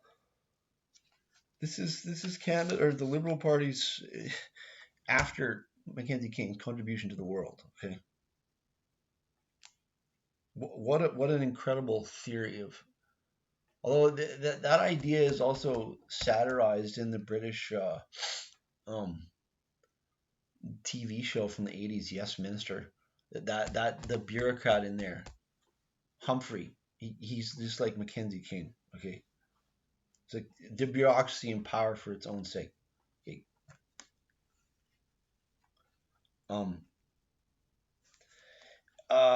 So it's not just a Canadian idea, but King certainly brought it to Canada. Okay. Chapter 10, The Powerful and the Glory, 1918-19. So we're approaching King's rise to power. The authors assert that the Conservative victory in the contentious election of 1917 was a Pyrrhic victory. Quote, the manner of the Tory victory had discredited them. That is, they gave the vote to the wives of service members and, what else did they do? Well, they just whipped up war fever. So after the war fever subsided, the authors asserted it was a Pyrrhic victory. Looking at the seat count, hard to see this. Yes, yeah. But they won. Yeah. Laurier's spirit high, though. Yeah, Laurier was principled. You know, if he went down swinging, at least he was swinging. He had some ideas. He was not of this opinion of Mackenzie King to just say whatever you had to do to win. He said what lost in this. You know, you opposed conscription in the middle of World War One. So Laurier was principled and lost. King would, if he was going to lose, he'd just change his opinion. You know. Which is like Carney, Carney, you know, it's like the Liberals have been, the ones saying that Canadian history was, colonialism and, our ancestors are these horrible people. They've been saying that for 50 years. And then Donald Trump, comes into power, and all of a sudden the Liberal Party is this raw, patriotic, like, Carney's like a war chief. It's like they'll just change based on whatever will get them elected in that particular election. That is the philosophy of the Liberal Party. Okay.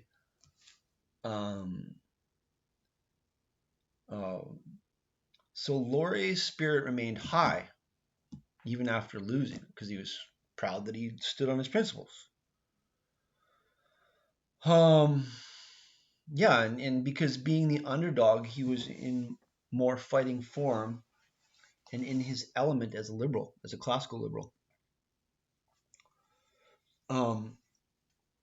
Though 77 years old, his intellect sharpened, not dulled in his final years. Laurier thus continued to build to his passing a tradition in the Liberal Party of a strong leader and decisive in relation to his lieutenants.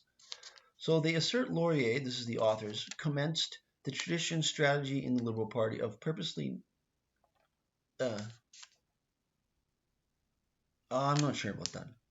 But Laurier developed this strong Liberal Party tradition, a liberal leader tradition in the Liberal Party.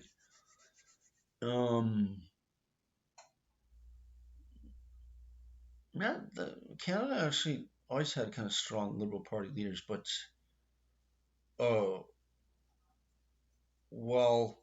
but they had more of a democratic kind of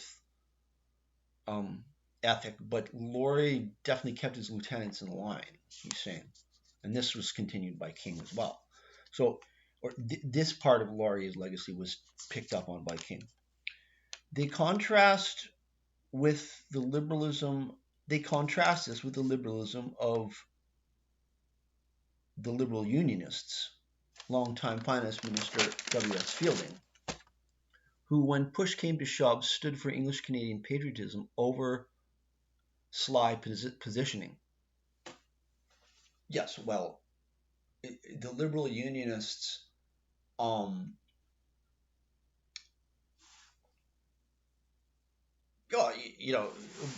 the Liberals who supported conscription and those who opposed it just went with what they believed.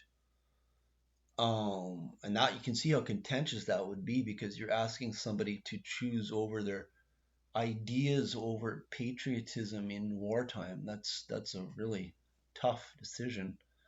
But King skipped town and left the country.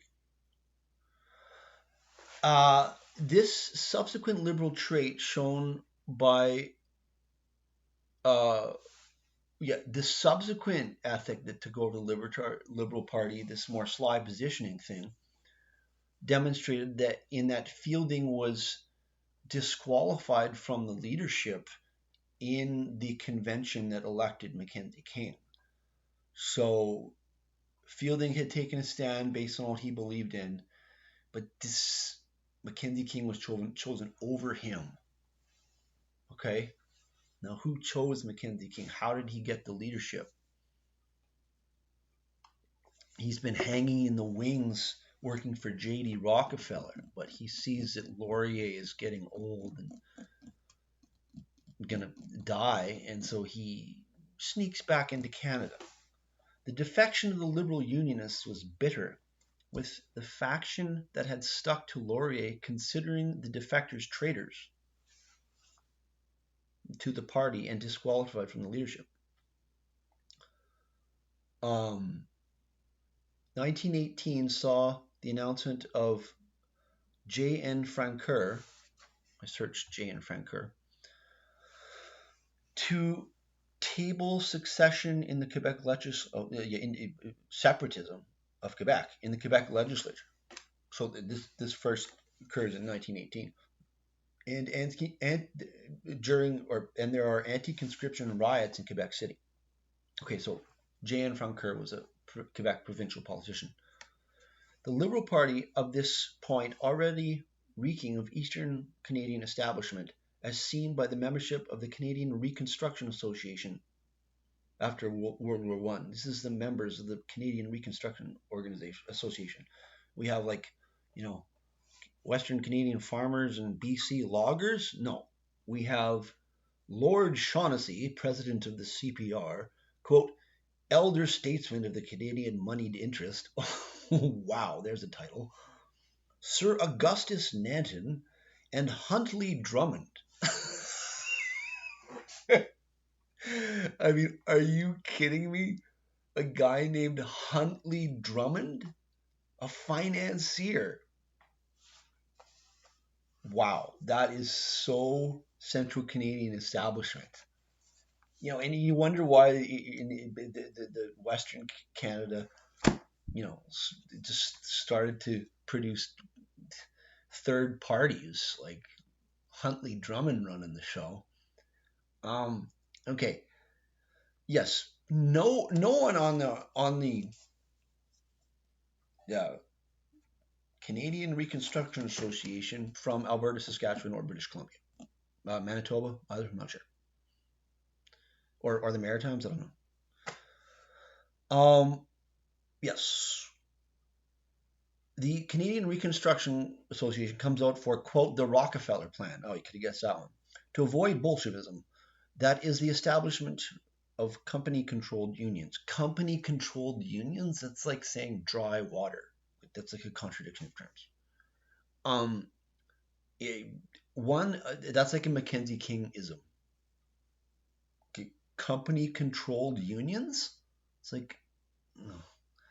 One of these rich backroom wire pullers this is getting into who put Mackenzie King in the leadership. How did he get from outside working for J.D. Rockefeller to become the Liberal leader and then prime minister? Well, these bigwigs, okay? One of these rich backroom wire pullers was the Honorable James Domville, pushed King for the leadership. King speechifying at the Empire Club in Toronto, quote, soft tactics towards the One Big Union movement. Yes, the One Big Union movement was that's what it sounds like. They're saying all the unions, we got to get together against the government. This is it's getting dangerous. This is potential socialism actually taking over in Canada. So King's response to the Empire Club in Toronto, yes, to the gathering storm in Western Canada, What does he say? Soft tactics, he advises. Shrewd. The One Big Union Convention at Calgary, March 1919, a serious affair, debating the formation of an organization of some kind to take power. Yes, this is they aren't joking around here. Subsuming all unions in one big organization. After the convention, delegates reconvened to form the Interprovincial Western Conference, more traditional union-orientated, yet passed a resolution basically calling for communism. Yeah, this is serious business. Under the chairmanship of the Vice Presidents of the Trades and Labour Congress of Canada. The federal government on high alert for revolution, spring 1919. The Winnipeg General Strike. The Winnipeg Trades and Labour Council heavily involved. Sorry, I gotta get it. Well, keep going here.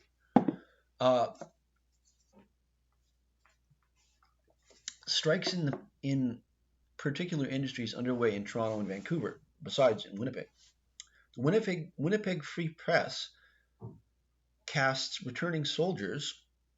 So the Winnipeg Free Press, takes the more conservative view, casts returning soldiers as enlisted policemen. The enlisted returning soldiers as policemen to handle this Winnipeg General Strike, being assaulted by riotous alien socialists.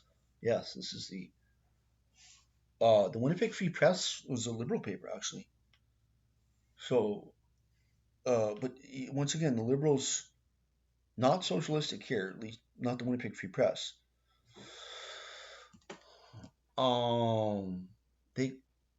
They call this propaganda. Yeah, the authors call this propaganda, nationalist propaganda. The whole summer of 1919, the whole country close to resembling the Winnipeg General Strike, with the added element of secession in Quebec. Provincial elections, Ontario, 1919. The United Farmers of Ontario promised to fight socialism and the big interests. So there's the democratic, populist, third option that's not socialism or big interests. This is the Canadian and American response to those two things. It's not socialism or capitalism. It's decentralized democracy or populism. Okay, and it's not it. It's a third thing. Okay. Incumbent, and the United Farmers of Ontario won that election. People don't know that about Ontario history. Shows how democratic even Ontario still was at that point. Of course, in Western Canada, the United Farmers parties won all over the place, but they even won in Ontario.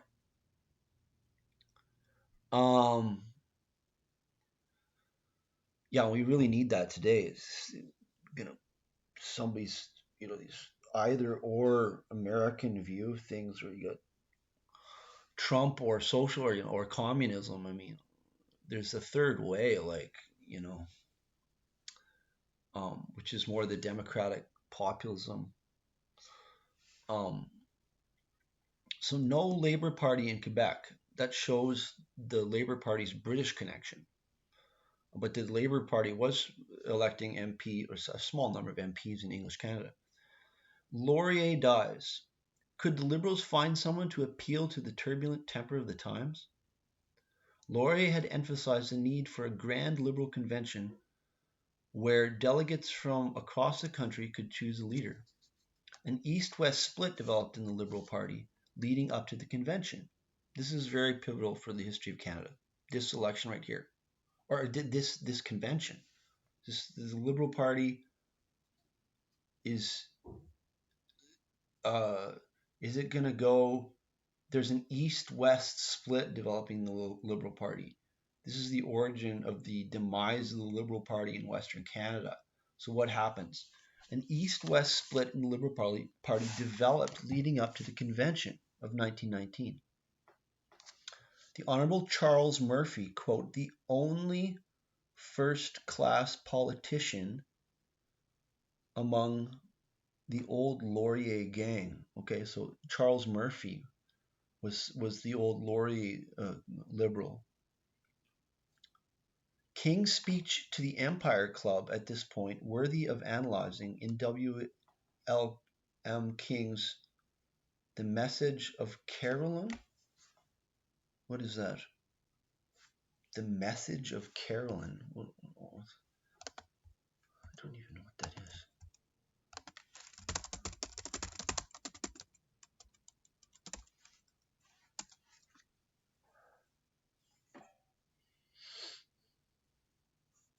So the Message of the Carolyn, Carillon, refers to a 1927 collection of speeches by Mackenzie King. Okay, so there's a collection of Mackenzie King speeches published in 1927 called The Message of the Carolyn. I don't even know what that's referring to, which delivered a message of national unity, democracy, peace, and post-World War I recovery. Okay, so King's speech to the Empire Club there in that, that collection would be actually really good primary source material. And let's remember this is secondary source material, although they obviously provide a lot of quotes from Mackenzie King's speeches and writings, but it's always good to go right to the source. We have given quotes of Mackenzie King in here, though. Yes, but King's speech to the Empire Club leading up to this pivotal 1919 convention is in that collection. So, yes, Toronto's smugness, quote, Canada the best. Well, that's my summary. One literal communist revolution simmering in Winnipeg and across the city. So King is in Toronto speaking to the establishment boys, and Canada's the best. Just that's the Toronto worldview, right? Center of the universe, that's what they call it, right? As for Canadian liberals, the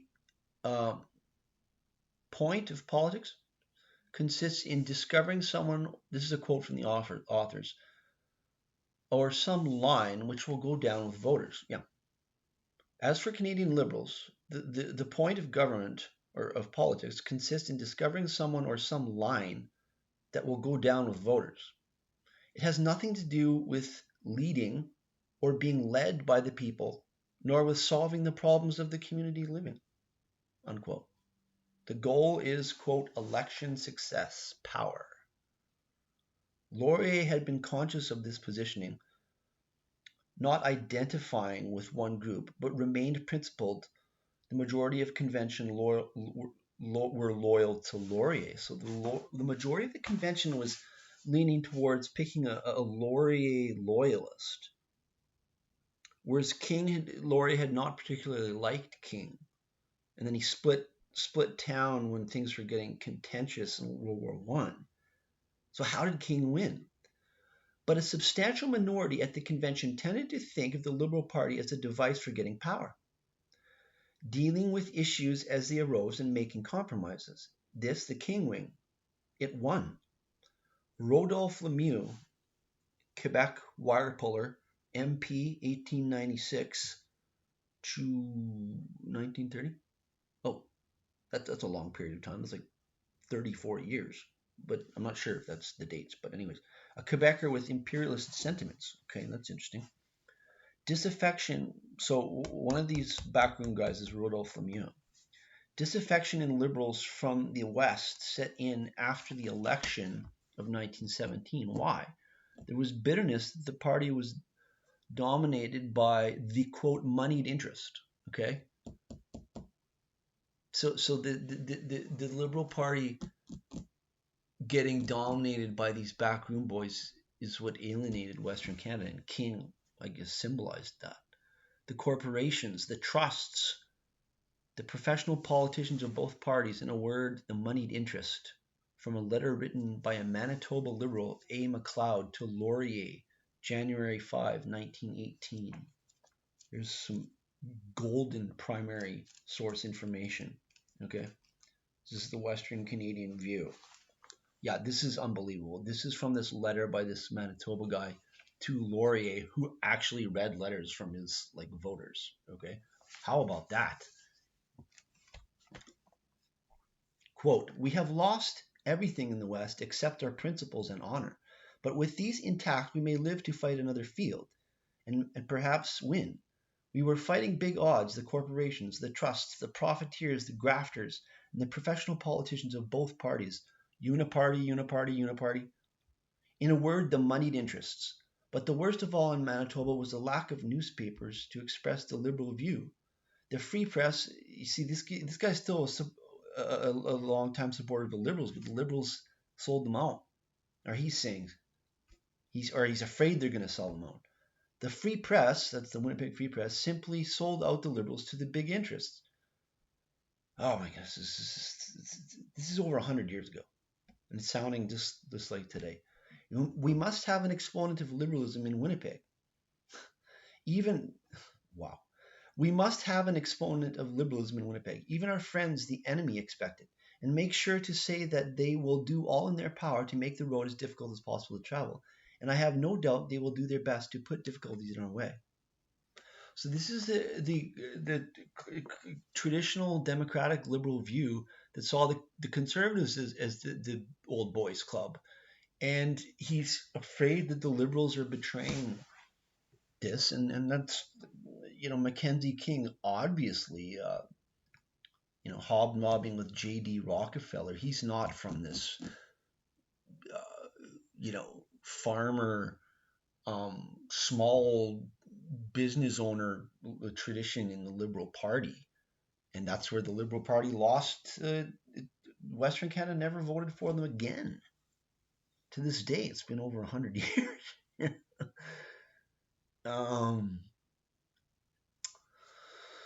So that's quite the letter.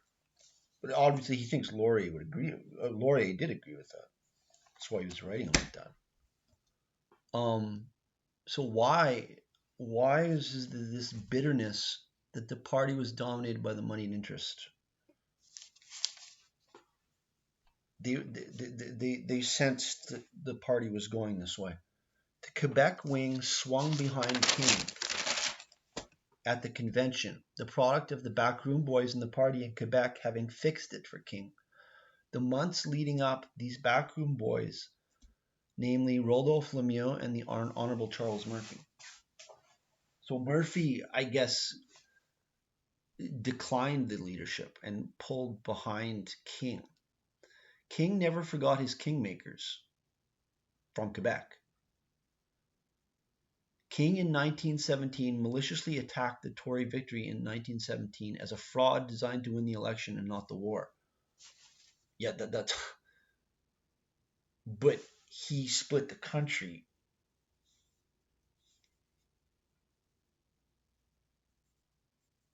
That's saying this while supporting conscription. He says King said this while leaving the country, but nominally supporting conscription. But he says this, he hammers them for supporting conviction. So conscription. Sums up King. Viciously attacks a position while actually supporting it. Okay. Conclusion, chapter 11.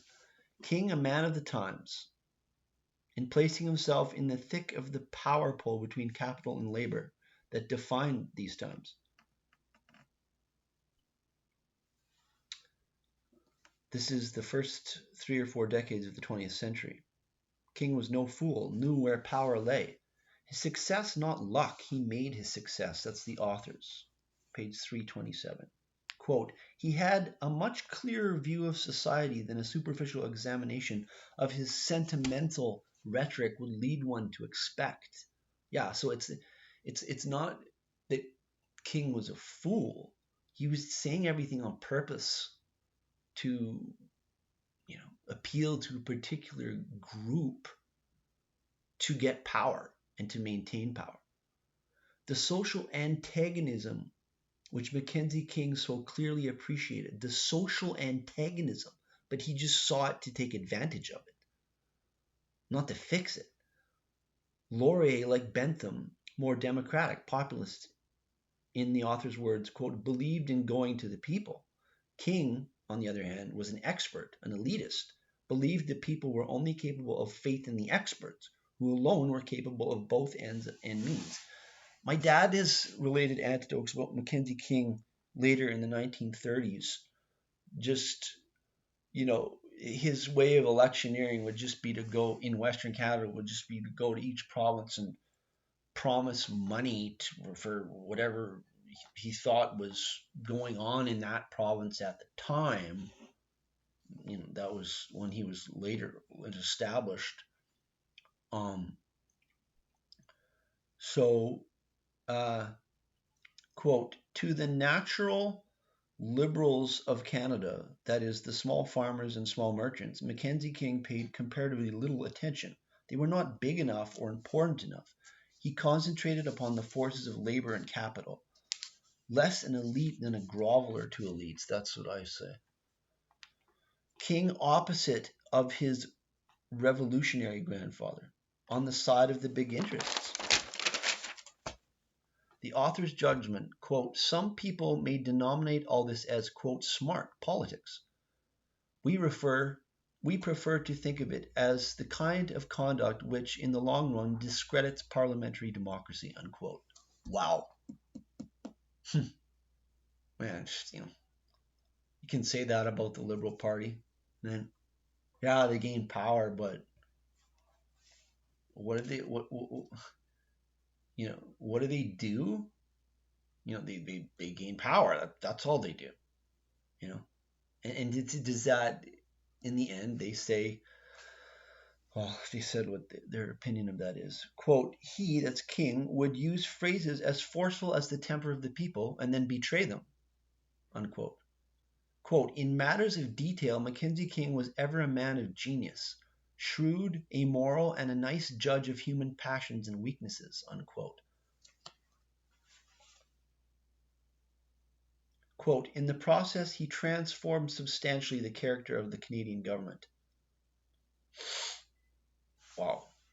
The bureaucracy, quote, the first and remained the principal engine in his political powerhouse.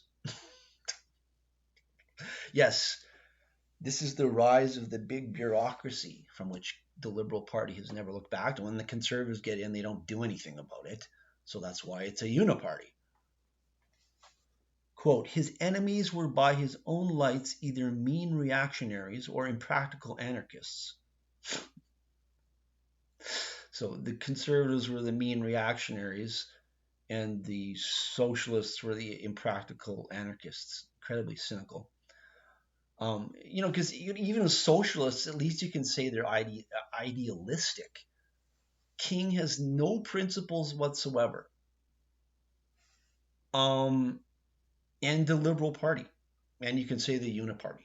Okay, I agree with stand for something, one way or the other. I prefer that, personally. Or more broadly, people disliked by the bigwigs. Okay, yeah.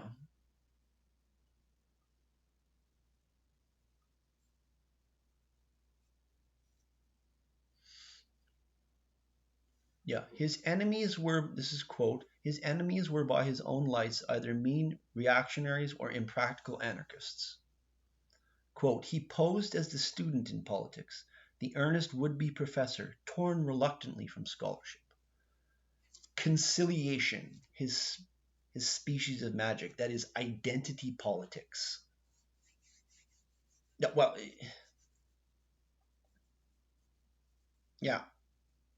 Just identify the groups, speak to them out of that side of your mouth, speak to that group out of that side of your mouth.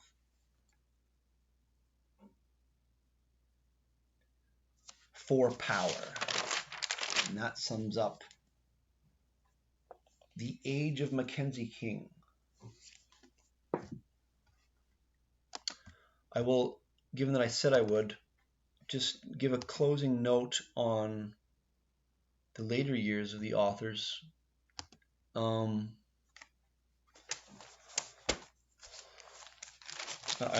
personally going to look into more of these guys. I think their critical thinking is refreshing.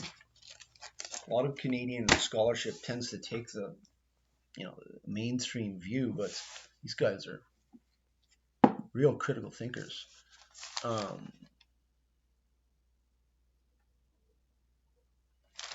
yeah. So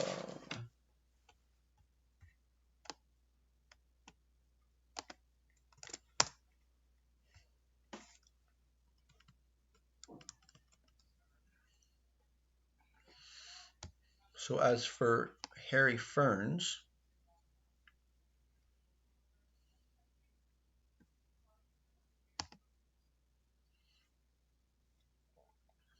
yeah.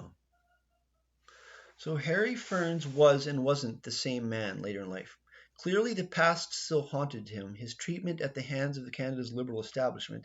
He had fared better in Diefenbaker's Canada, even becoming a somewhat regular commentator in the British and Canadian media in the 1960s.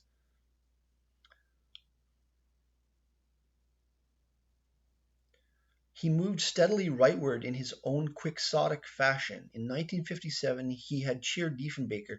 By 1968 he put himself at the head of a group of dissidents who established the first and only private university in the UK, the University College at Buckingham.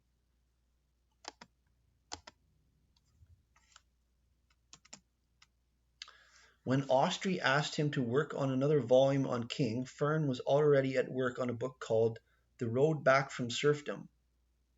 In it he attacked what he called, quote, bureaucratic socialism, by which he meant the rigid society of control they had established, he claimed, by the rising power of the state over everyday life. His socialistic roots were still evident, but in a distorted fashion. He was still a supporter of the people, but he preferred now to talk about producers, a group which included businessmen alongside workers. The comment that sounds populist, it's both small businessmen and workers together. It's not socialism separating capital and labor. The common enemy were those unproductive elements of societies, the hangers-on, civil servants, the folk like Mackenzie King, who had earned their living on the public teat. He had never been a liberal, that's capital L liberal. He had never liked middle ways. In other words, 2 decades on, when the Age of Mackenzie King was finally published to much approval, and when Canada had finally caught up to where Harry Ferns and Bernard Ostry had been in 1955, Harry Ferns had already moved on. Once again, Ferns was onto something. His new vision would take shape after 1979 in the neoconservatism and anti-60s backlash that would follow the victory of Margaret Thatcher. Ferns certainly had a knack for being ahead of his times. What about Ostry?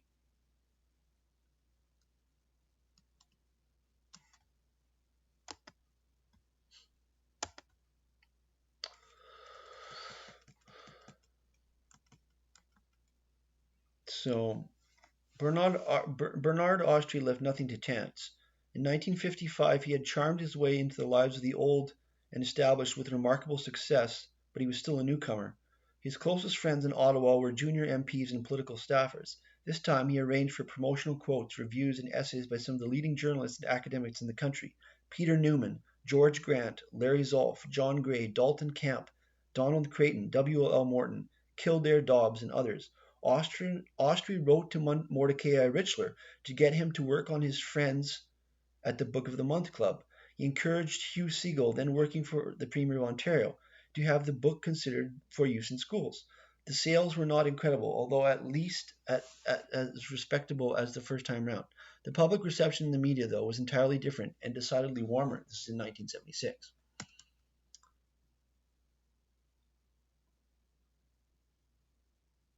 Yeah. Um,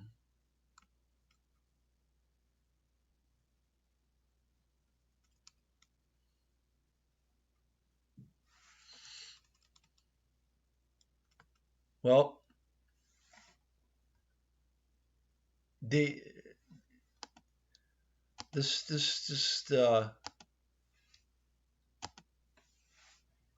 just giving some information on the later years of Harry Ferns and Bernard Ostry, and hopefully people enjoyed this book. And I really encourage people to read it. It's actually a really exciting. It's a good read. And stay tuned for the next installment of the Non-Philistine Review.